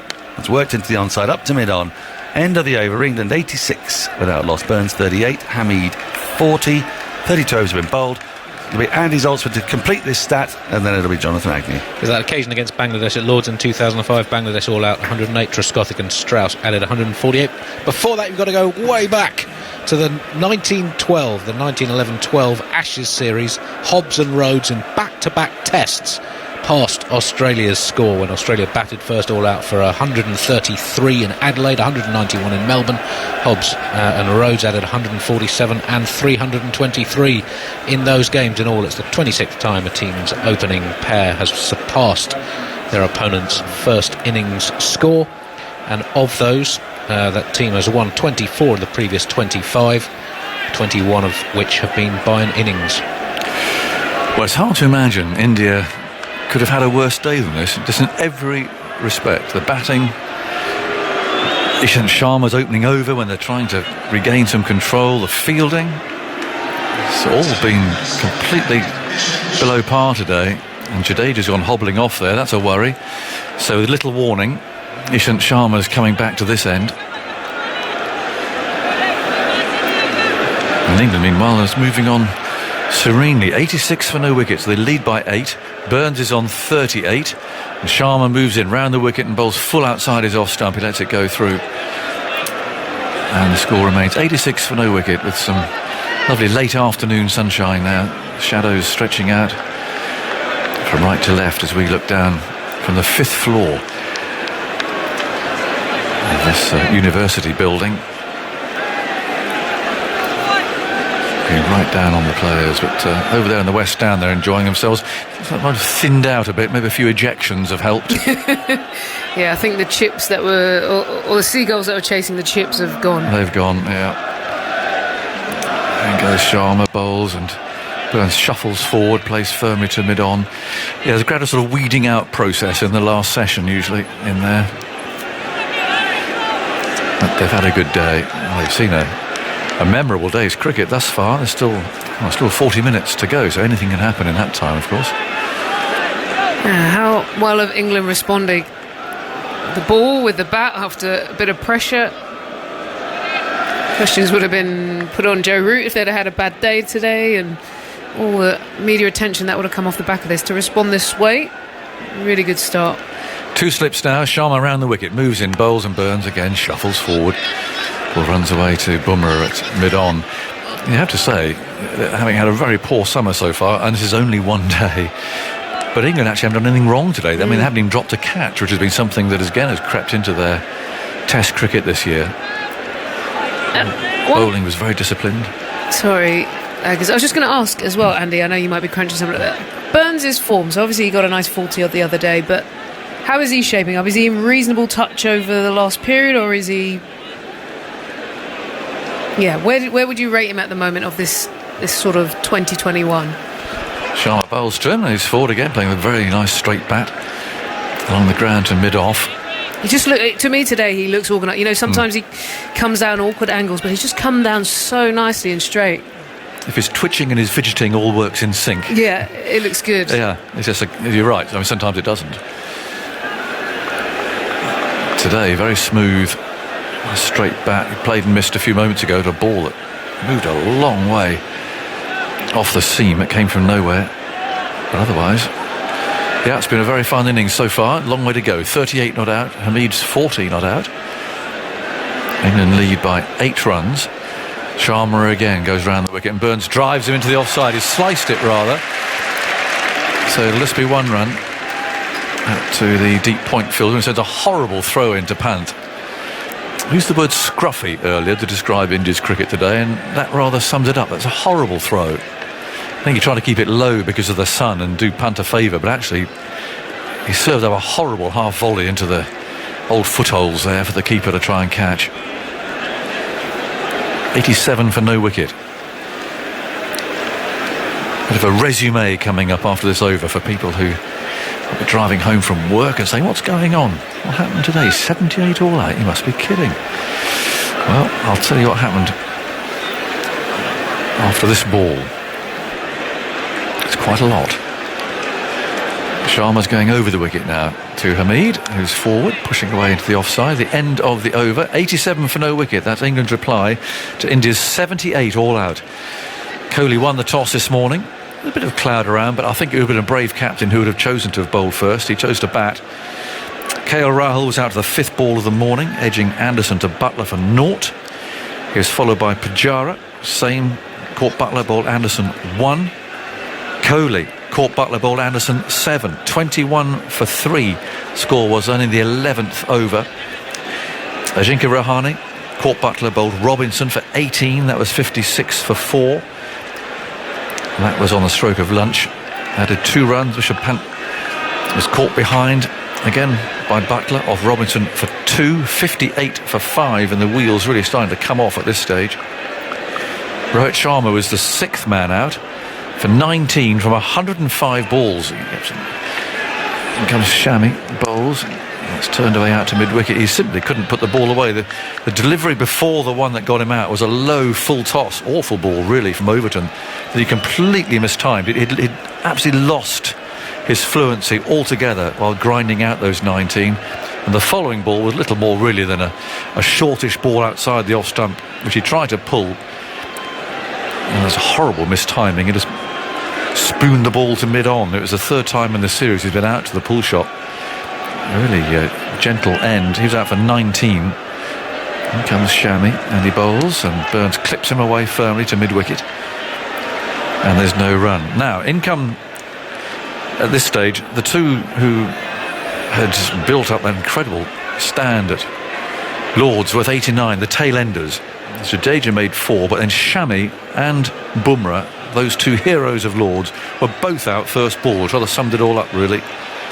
Shami caught by Burns at slip off Overton for naught, and Bumrah LBW to Curran for naught. 87 for no wicket. Shami it is who bowls, and that's slashed away for 4 by Burns. Wide of the off stump, and Burns threw the bat at it. It's another boundary. Sixth remarkable day, moves on. 91 for no wicket. God, that looked like a tired ball there from Shami. Almost didn't get through his action, just wide, short, and feeling the pain of bowling late in today with no reward. And for Burns, we talked about how good a form he is. He just latched onto that straight away. Lovely shot. Men scattering now. Deep point. 2 out on the leg side. Just 2 slips. 91 for no wicket. Burns waits as Shami bowls him. Forward he comes, crunching into the middle of the bat. Fielded at cover. So that's what happened. 78 all out in 40.4 overs. Jimmy Anderson took those first 3. I mean, never saw him again. 8 overs, 5 maidens, 3 for 6. Largely because the others polished it all off. Robinson 2 for 16. Curran 2 for 27. Moeen's 2 overs are rather bizarre in there, given that the seamers have done all the work. And Overton took 3 for 14. been 10.4 overs, so a remarkable turnaround. Shami round the wicket, bowls, Burns allows that through. 91 for no wicket. So, going into bat, England haven't lost a wicket. They haven't given a chance. Hamid looks well set for his 40. Burns 43 not out. And I don't think many people would have anticipated all of that happening today when we arrived this morning. No, definitely not. If anything, you would have thought England might have been on the ropes, but they've really turned it around. Shami bowls, and that's a little edge there from Burns. It sends the ball down to third man. One more to the score. 93 for no wicket at the end of that over. Commentary continues wherever you're listening, but it's time for our long wave listeners to leave us for the shipping forecast. And I remember saying to you this morning, Ebbs, be unrealistic. England have got to fight back today. It'd be unrealistic for them to bowl India out today, let's be honest. But if they can make some inroads, that would be what they need to do. They've blown them away for 78. Yeah, it's incredible, isn't it? And arguably, it's not like it was crazy bowling conditions. That's what's actually more impressive about it. It was very disciplined. The wickets were shared around, which is always a good sign. You're bowling as a unit, not just, Jimmy obviously opened up the game with those 3 early wickets, but Ollie Robinson looked fantastic from ball 1. Overton back in the side and looked comfortable as ever. You just go through, and it was a real unit and attack. And I wouldn't say it was, by any stretch a minefield or any stretch, but they were disciplined and kept the ball moving. How many boundaries did India hit, Andy? There can't be very many. I know, obviously, because they scored 78, but just as a reflection of how England bowled, there weren't very many bad balls around. 6 fours, and in 40 overs. It was really tight, very disciplined, controlled bowling. There were 16 extras as well, so just 62 runs off the bat. Really? Oh, that's a good call. I'm going to make a note of that, if that's all right. So 16 extras, so actually only 62 runs off the bat. Wonder how Virat Kohli's feeling as well. He's been out of I'm not going to test ask form him for a little that's all while. right. I think I might leave I'd someone love else to to ask hear that that question. interview. Well, someone else can have a go. 93 for no wicket. Bumrah's on his way, and he bowls, and this is played. It's just such a lovely, compact, easy, straight batted manner by Hamid. It's fielded at mid-on. So some juggling with the bowling going on here, because Sharma came on for 1 over to replace Jadeja, who's gone off. And now Bumrah's coming on from this end, and I see he's waving his arms around there all over the place. He wants to move a lot here. What's he asking for? Hard to work out from all that sort of sign language, but he wants. Oh, there's a swap. I think Shami. Bumrah's looked up and seen to his horror that Shami's fielding at cover point. Get him out I'm not having him in there. Bring him to mid-off. So that's what's happened there. 93 for no wicket, and Bumrah goes in and bowls, and Hamid is forward, playing down to mid-on. It's quite interesting on the telly to be operating with a Hindi speaker as well, with deep.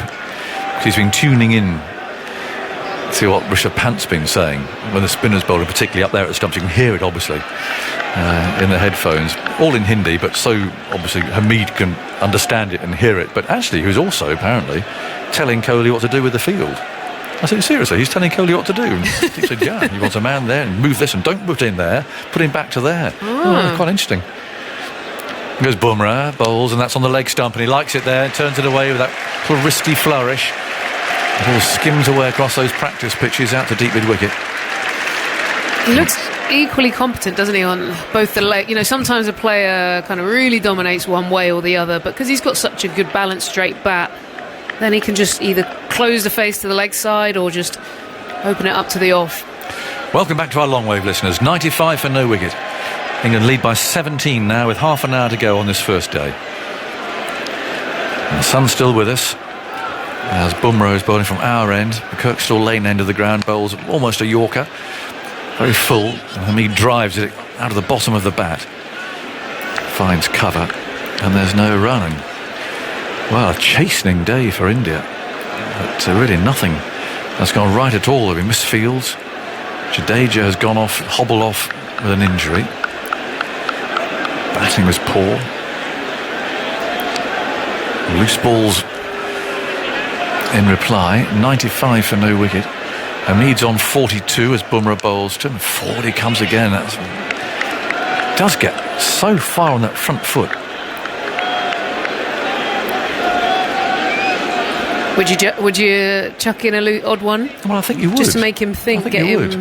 And again, I know I drone on about short legs, but it does stop a batsman from lunging, because you get on that front foot, you're committing yourself to maybe a little inside edge into the pad, and they've got to get him on the back foot somehow, I think, because he's very comfortable on the front foot. Bumrah bowls to him, and he just plays with the softest of hands, the deadest bat. A defensive stroke, the ball goes nowhere. That's the end of the over, but he's got a lot of time. He plays so beautifully straight. Really good innings so far. 42 from 105. Burns 45 from 108. But just to pick up as Ebony leaves on the question she had about Rory Burns' form so far in this summer, in 5 tests, 343 runs, average 43. He had a thin time prior to that. He had a poor series against Pakistan last year, just 20 runs in 4 innings in that series, 58 runs in 4 innings over the winter, just played 2 tests. So his form had declined after quite a good period encompassing the 2019 Ashes. In his 8 tests before this series, dating back to the start of last summer, he'd averaged just 24. Sorry, before this summer. Shami's on his way and bowls to Burns, is forward driving, no real power in that. The ball rolled down to mid-off, and there's no run. No, looks in good touch today. 45 not out. He does have this quirkiness about his technique that sometimes comes a little bit out of sync. It seems to me that it sometimes takes a while to get in sync. So he's had a lot of ducks, hasn't he? And he's had quite a good summer, but he's had 3 ducks out of about 6 innings. So he's just got to overcome that little problem. Well, it might almost be a daily thing, mightn't it? Where one day everything's right and rhythmical, another day it's not. Shami round the wicket, bowls a very high bouncer. I'm glad to see you haven't got your mouth full for once, Victor, because whenever I've seen you today, you've been nibbling on a biscuit. Well, and not the same one, I hasten to add. I know. Not the same biscuit either. Yeah, and I shouldn't have. I just dropped into the upstairs overflow area, where there seem to be all sorts of nasty temptations. I don't know who provides them all. Yeah. However, it may be that I won't have 5 days of temptation. I don't know. You never know. 95 for no wicket. Shami's on his way and bowls to Burns, who clips away off his pads. Again, picks up an easy single, and it's been a feature of this partnership too, given that they, I'm guessing, won't have batted together much before. But, certainly not opening anyway, but they just seem to work nicely together. Well, they've run together well, positively, haven't they? There was, right at the start of the innings, it was Hamid just dropping it on the offside and sneaking singles. And they were well-judged runs, and it helped to get the innings going. I mean, if I were in the England camp, obviously you'd be cock-a-hoop the way things have gone. But the 2 critical elements would be... I'll let this Shami rush in. Here he comes and bowls. Hamid is forward again, playing again that very dead bat. I think the 2 critical elements are the batting of Hamid and the bowling of Overton. In that they are 2 who are needing to sort of impose themselves at this level again. Both have played. Hamid's had a bit of success, obviously, in India, and then suffered this loss of form and out of the equation for 2 or 3 years. It's a long time ago he was opening the batting with Alistair Cook. Absolutely. Overton has... Overton's played, I think, 4 test matches up until now. That looked sort of promising, but hasn't really done much. And perhaps not performed as well with the ball as people down in Taunton know that he can. But today, he got his reward. Yeah. Shami bustles in and bowls, and it's beautifully played by Hamid. Little bit of width, and he's simply run the ball in a very controlled fashion down to 3rd man, and there's nobody there, and the 100 comes up. 100 without loss in reply to India's 78. Zaltzman's overheating. Well, this is England batting we're talking about here. It's what's more remarkable. This is England. A lovely stroke. It's a late cut off her opening bowler. He knew there was no one to find third man. He just glided it down there. Yeah. Perfectly controlled. Wonderful stroke. Shami moves in, bowls, turned away into the leg side. They'll trudge a single. It's time for me to go, and while Allison comes in, it was the last time England's opening pair put on 100. It's probably about a few weeks ago, but the memory's gone. But it was. I'll leave that with you, Andy, while Allison comes in here. It was a year ago. Sibley and Burns, over a year ago now, in the third test against West Indies. That was in the second innings. England had a big lead at that point. As I mentioned earlier on, it's England's first 100 opening stand at home since Cook in the first innings of a test since Cook and Lyth back in 2015. And since Sibley and Burns had that stand, England have had 24 opening stands before this one. Just 2 have reached 50. Half of them, 12 of the 24, they've lost their first wicket for 4 or less. Goodness, that's if I was writing today, that's the one I'd pick there. That would be your top line. Well. Hello, Victor. Here is Bumrah in now to Hamid. Turns the ball into mid-wicket. Finds fielder, and there's no run. Hamid is blinking at the bright sunshine, which has suddenly appeared over Headingley again. Lovely evening light with slight lengthening of the shadows. And the pitch, which seemed to be full of demons during the first half of the day, it now looks like it's really having a kip. And it's not doing a great deal. And even the change of ball hasn't produced a wicket for India. They tried very hard, eventually got one. Bumrah over the wicket now to Hamid. Edged on, it's gone through second slip. Now, did he get a hand to it? Rohit Sharma is left on his front on the ground, and it takes Haseeb Hameed to 50.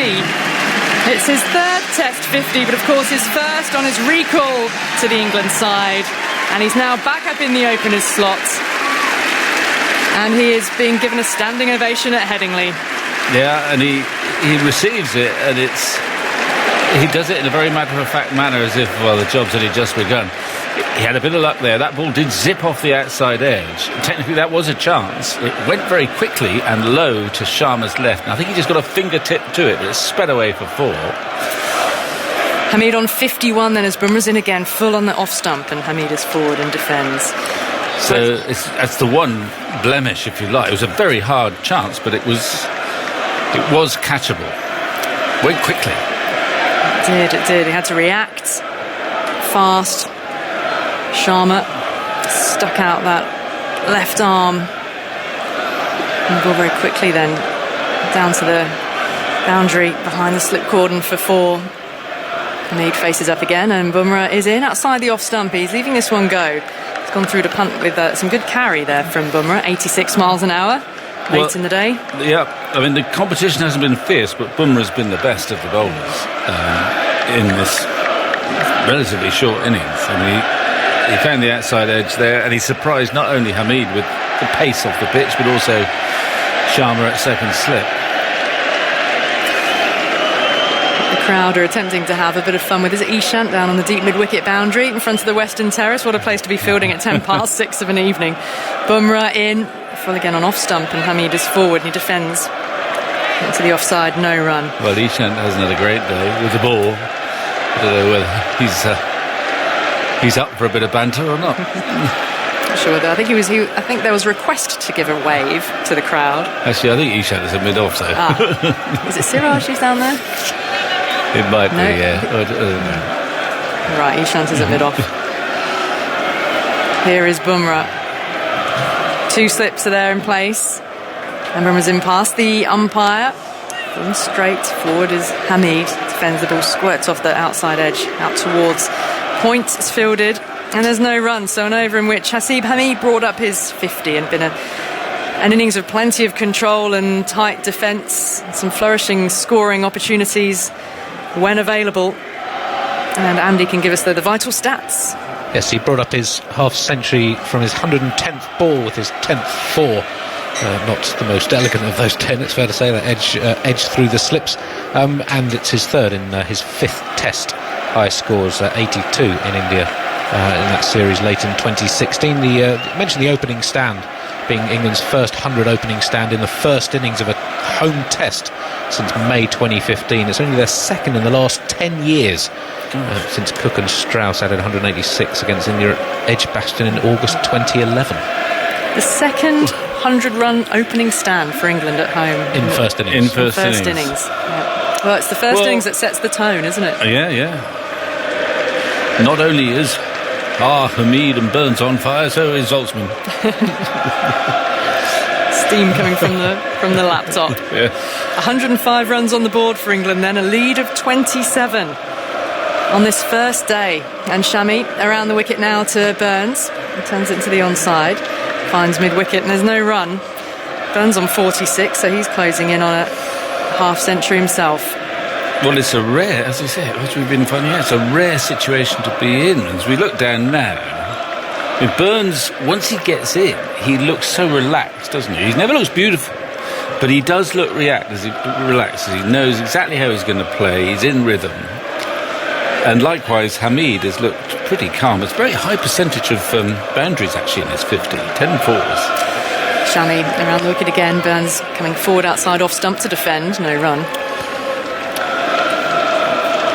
Yeah, sort of more boundaries than you imagine there was in the 50. Yeah. And most of them, there was that one edgy one that got him to 50. But my recollection is that most of the others have been sweet, effortless, mostly clips on offside, some lovely cuts, a beautiful late cut a few moments ago, or clips through mid-wicket, all classical, really. Not used to classical opening batsmen. Not for a while, that's for sure. In goes Shami again to Burns. He's forward. The ball's rolled up to mid-on. Picked up, and there's no run.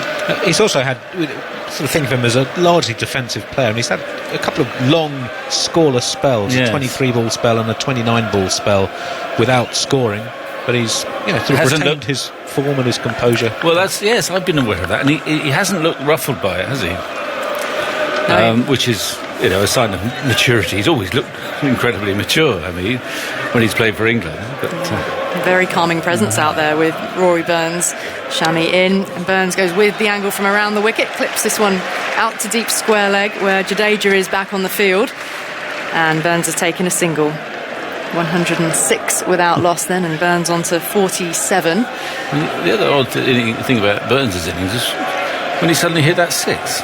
Out of nowhere. There was a man on the boundary, but he I don't know whether he meant to, or he just reacted, but he had to middle it to clear the man, and he did by some margin. He doesn't hit many sixes for England, I don't think. It was a wholly unexpected shot. That's his second, was it? That was only his second in 28 tests. Hamid on 51. Clips this off his hip down to fine leg. Ishant Sharma is there.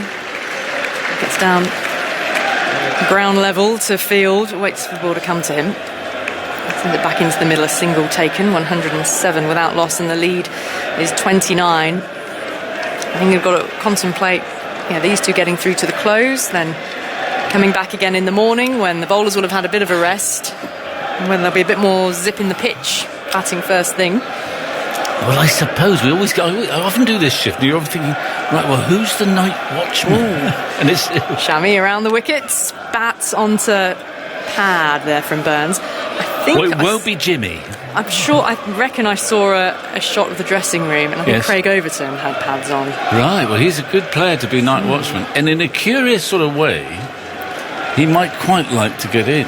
Although you don't want anyone to get out, because he's a pretty good player to be a night watchman, and he might be a sounder player than he's higher in the order than Robinson. Robinson, from what we've seen, is pugnacious and aggressive, but not defensively rock solid. Well, I'm not saying Overton is, but he's a more orthodox player than Robinson. So I wonder if he does get in and stays in, he might quite like the prospect of coming back tomorrow.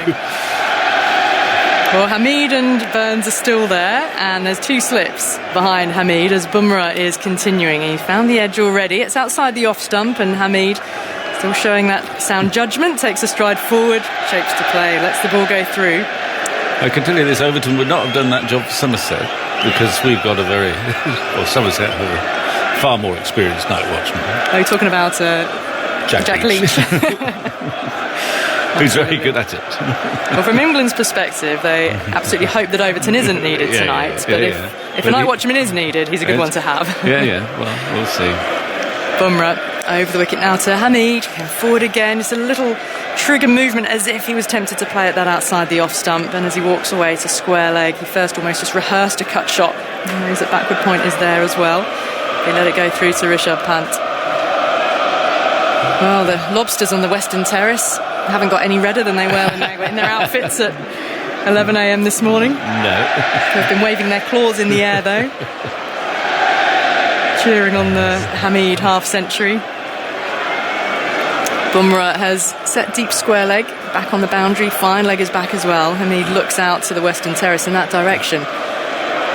So just waiting for a steward to pick something up from just inside the boundary rope. Something made its way onto the field. It's bright orange in colour, not sure what that was, but it's been removed from the steward, and umpire is getting himself back into position at square leg because it wandered down towards the boundary to request the object be removed. Bumrah, shadows lengthening in the evening sunshine at Headingley. It's been a tremendous day for England, and Bumrah is in now full, looking to drive. Doesn't quite time it, doesn't get it past that short extra cover. He's looking at the toe end of his bat. It was a misfield, but they weren't tempted to chase for a run. So the score remains on 107 without loss. A reminder, you can see all the highlights on the BBC Sport website and app, and part of the text commentary. And then the full highlights show is on at 7 p.m. on BBC Two tonight, today at the Test, where you can watch it at your leisure on BBC iPlayer. As Bumrah is into Hamid, coming forward, defending into the onside. And the T20 Blast quarter-final commentary follows at 7 o'clock on Sports Extra. Nottinghamshire against Hampshire. So if you stay here, you'll get that after the Test match. You can follow day into evening with cricket. I think it was an extra cricket ball that made its way onto the field, a bright pink orange, one of those fluoro children's balls. Hamid is looking down the pitch again as Bumrah advances once more full. Now off stump, he's solid again, and bat and pad really tight together and foot close to the pitch of the ball. He does. Some players can't get that big stride particularly to a quick bowler, but he gets quite a long stride in. He plays quite low, and that's what we noticed when he first played for England against the quick bowlers. When he defends, he gets quite low down. You think he could get wrapped on the fingers on quicker pitches. It's not a very quick pitch here, and he may have changed a bit since then.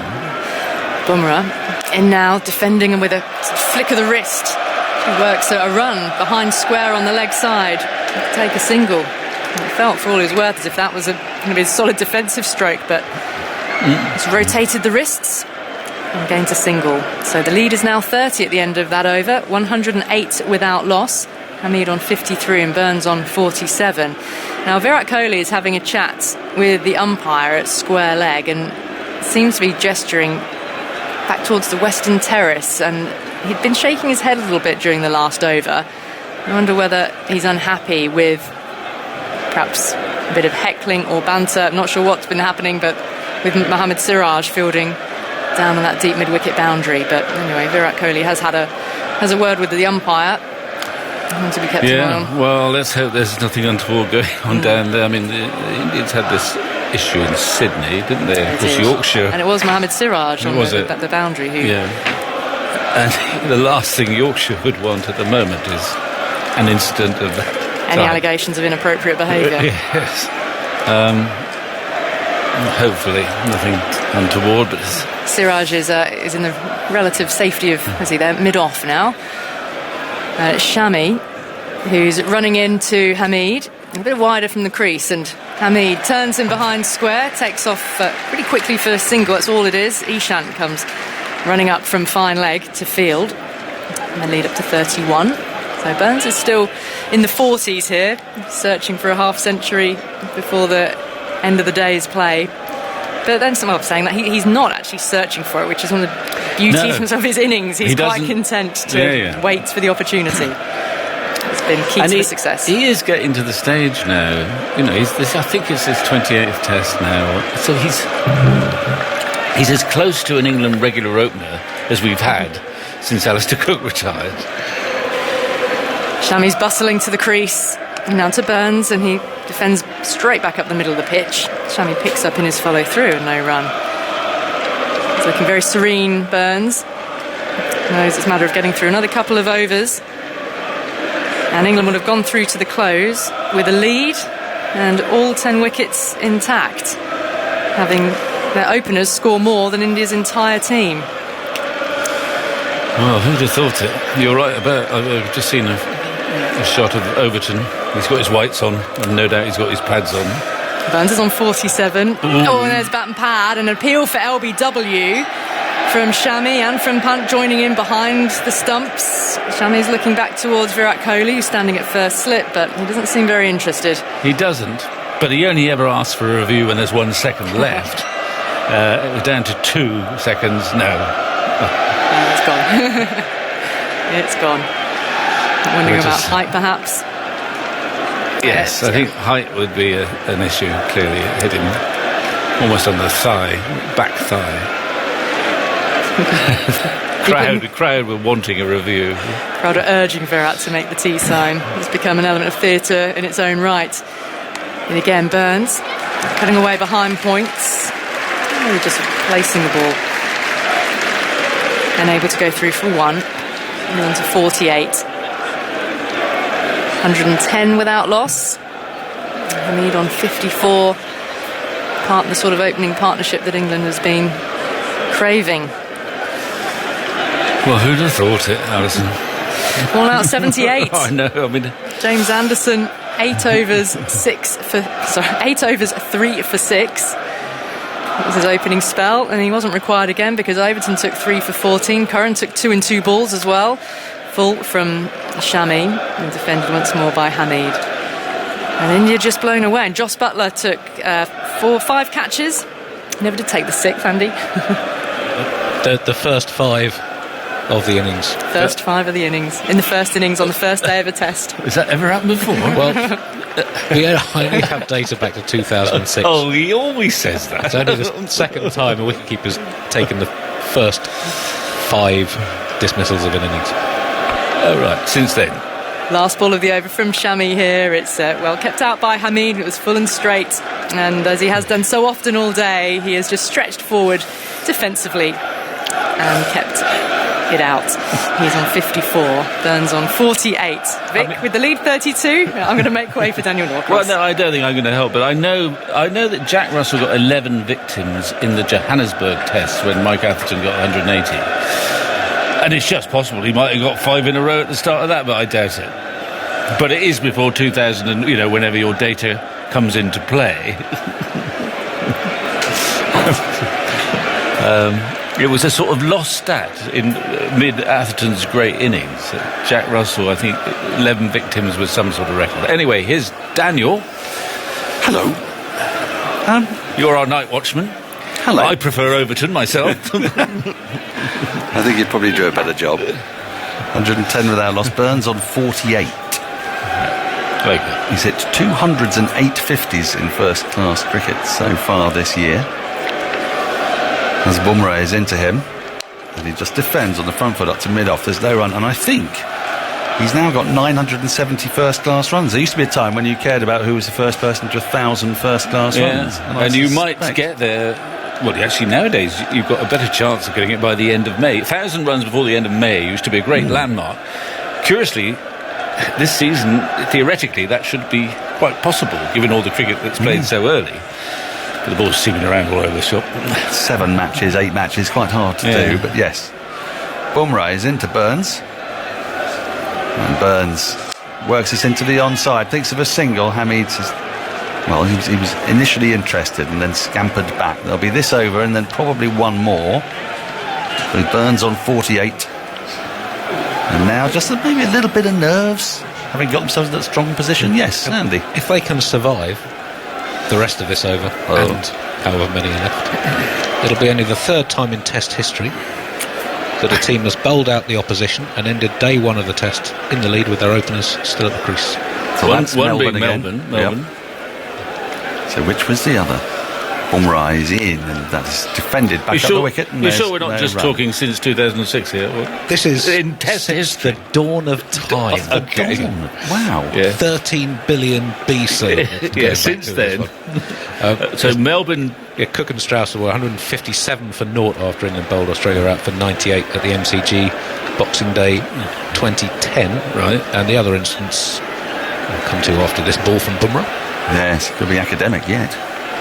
Here is Bumrah into Burns.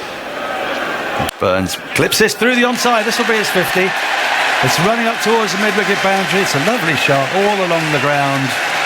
And he joins Hasib Hamid with 50 runs. He raises his bat. It's a glorious end to the day for the crowd. They're all standing up all around the ground, not just on the Western Terrace, throughout this marvellous old ground. Hasib Hamid goes and shakes his hand. And that took 123 balls, 5 fours and a 6 over a deep backward square leg.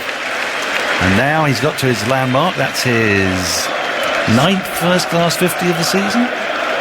Sorry, 11th, because the 2 of them were converted into hundreds. I'm so sorry, Andy.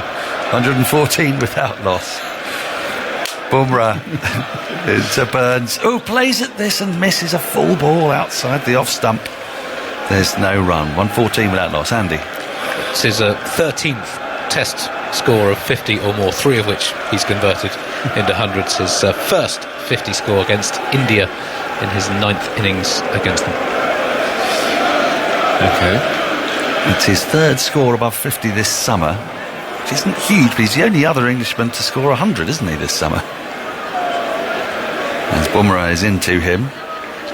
And that's defended back up the wicket, and there's no run. End of the over, 114 without loss. Burns 52, Hamid 54. And I think by getting to around about this, now the difference between Joe Root and Rory Burns is not quite as great as the difference between Viv Richards and Roy Fredericks in 1976. Am I right? I think Viv's retaken the lead. Viv has retaken the lead. The biggest margin by which a player has exceeded the second highest scorer on his team in a calendar year. Burns has had 132 and 81 against New Zealand, 49 or so in the first innings at Lord's, and now a half century here. So, and those scores all in first innings. He has a good first innings record for England. 8 of his 1250 plus scores, including all 3 of his hundreds, have been in first innings. It was something we looked at with Sibley.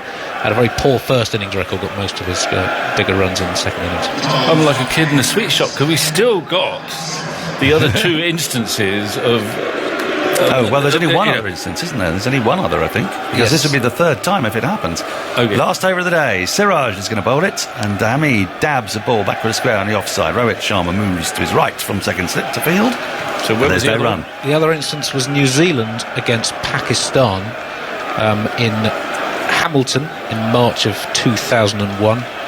When Pakistan were bowled out, I just lost the scorecard, 118, and New Zealand's 104, and New Zealand's openers Mark Richards and Matthew Bell batted through the rest of the day to end in the lead. Here comes Siraj, and Hamid is forward in defence, and there's no run as he goes square the wicket in the offside. There'll be no Craig Overton now because this will be the last over, and they don't, so they'll troop off if a wicket falls. And what an extraordinary contrast from the last day of Test cricket that England played. They were desolate, they were in despair, they got themselves into a terrible pickle. They started the day on top. You can argue when they took the 8th wicket they should probably have won the match, and then by the end of it they were beaten in horrifying and chastening fashion. Siraj is in, and that's dabbed beautifully by Hasib Hamid, or was it? Between first slip and second slip. It looks semi-deliberate to me, but quite how he would choose to do that at the last over, I'm not quite sure. 118 without loss. Well, there's a first slip and probably a 3rd slip, isn't there? Yeah. And, well, you could be forgiven for thinking that he guided it between first and 3rd slip, but I think if he's an honest man, he would acknowledge that was not quite his intention, but it looked supremely elegant. And it went along the ground. It did go along the ground with soft hands, and it's 4 runs. It's gone to 58. England's lead is 40. 3 balls remain in the day. Yes, you couldn't really get two more contrasting days, and this is quite typical of England. They've often bounced back in series from poor performances, especially at home, not so much away. Siraj into Hamid, who covers up in defence, pushes back to Siraj, who throws the ball in moderate frustration, no more than that, towards the keeper, which of course gets the Western Terrace thoroughly energised. What's the opposite of bouncing back then to describe what India have done today after that spectacular unbounce backability? Yeah. I don't know. It's what England usually do in Australia, actually. Yeah, they sort of collapsed like a badly cooked souffle really today. Their rise has suddenly been tempered. Here is Siraj, 2 balls left in the day, left alone by Hasib Hamid, 1 more ball. And if Hasib Hamid survives it, this will be a red... Well, it already is a red-letter day in English cricket, but it'll go into the further annals of history. I mean, I think teams bounce back more often nowadays somehow. I mean, India bounced back fantastically in Australia. Yes. Obviously, England have done it, have had an appalling defeat. I mean, one of the best bounce backs was after England got bowled out for 42 in Trinidad under Atherton. And they went off to Barbados, where they haven't won for about 7 decades. Stewart. And Alex Stewart got 200s, and England romped to victory. You never know, do you? You never know. Here we go, last ball of the day. What a day it's been for England. Siraj in to Hamid, clips it away off his pads. There's a big appeal for LBW. They come through for a single. Then there have been overthrows. It's running away across the practice pitches. They're going to get 1 more under the total. Siraj is pleading for a referral. He's now chatting. This could have real drama in the last ball of the day. Well, pleading with Kohli, and Kohli saying, no, we're not going to do it. So, England closed the day on 120 without loss, a lead of 42 runs. Having lost the toss, India electing to bat, being bundled out for 78, with 3 wickets for Anderson, 3 wickets for Overton, 2 for Curran, 2 for Robinson.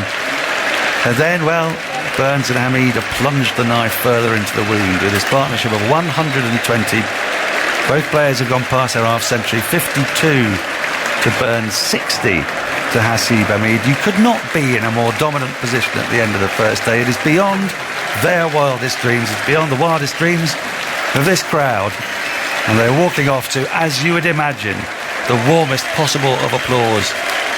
The Indians cutting a slightly more disconsolate dash as the shadows now lengthen mournfully away to my right, rather more joyfully down below me as Hasib Hamid and Rory Burns walk off, Joe Root clapping them appreciatively.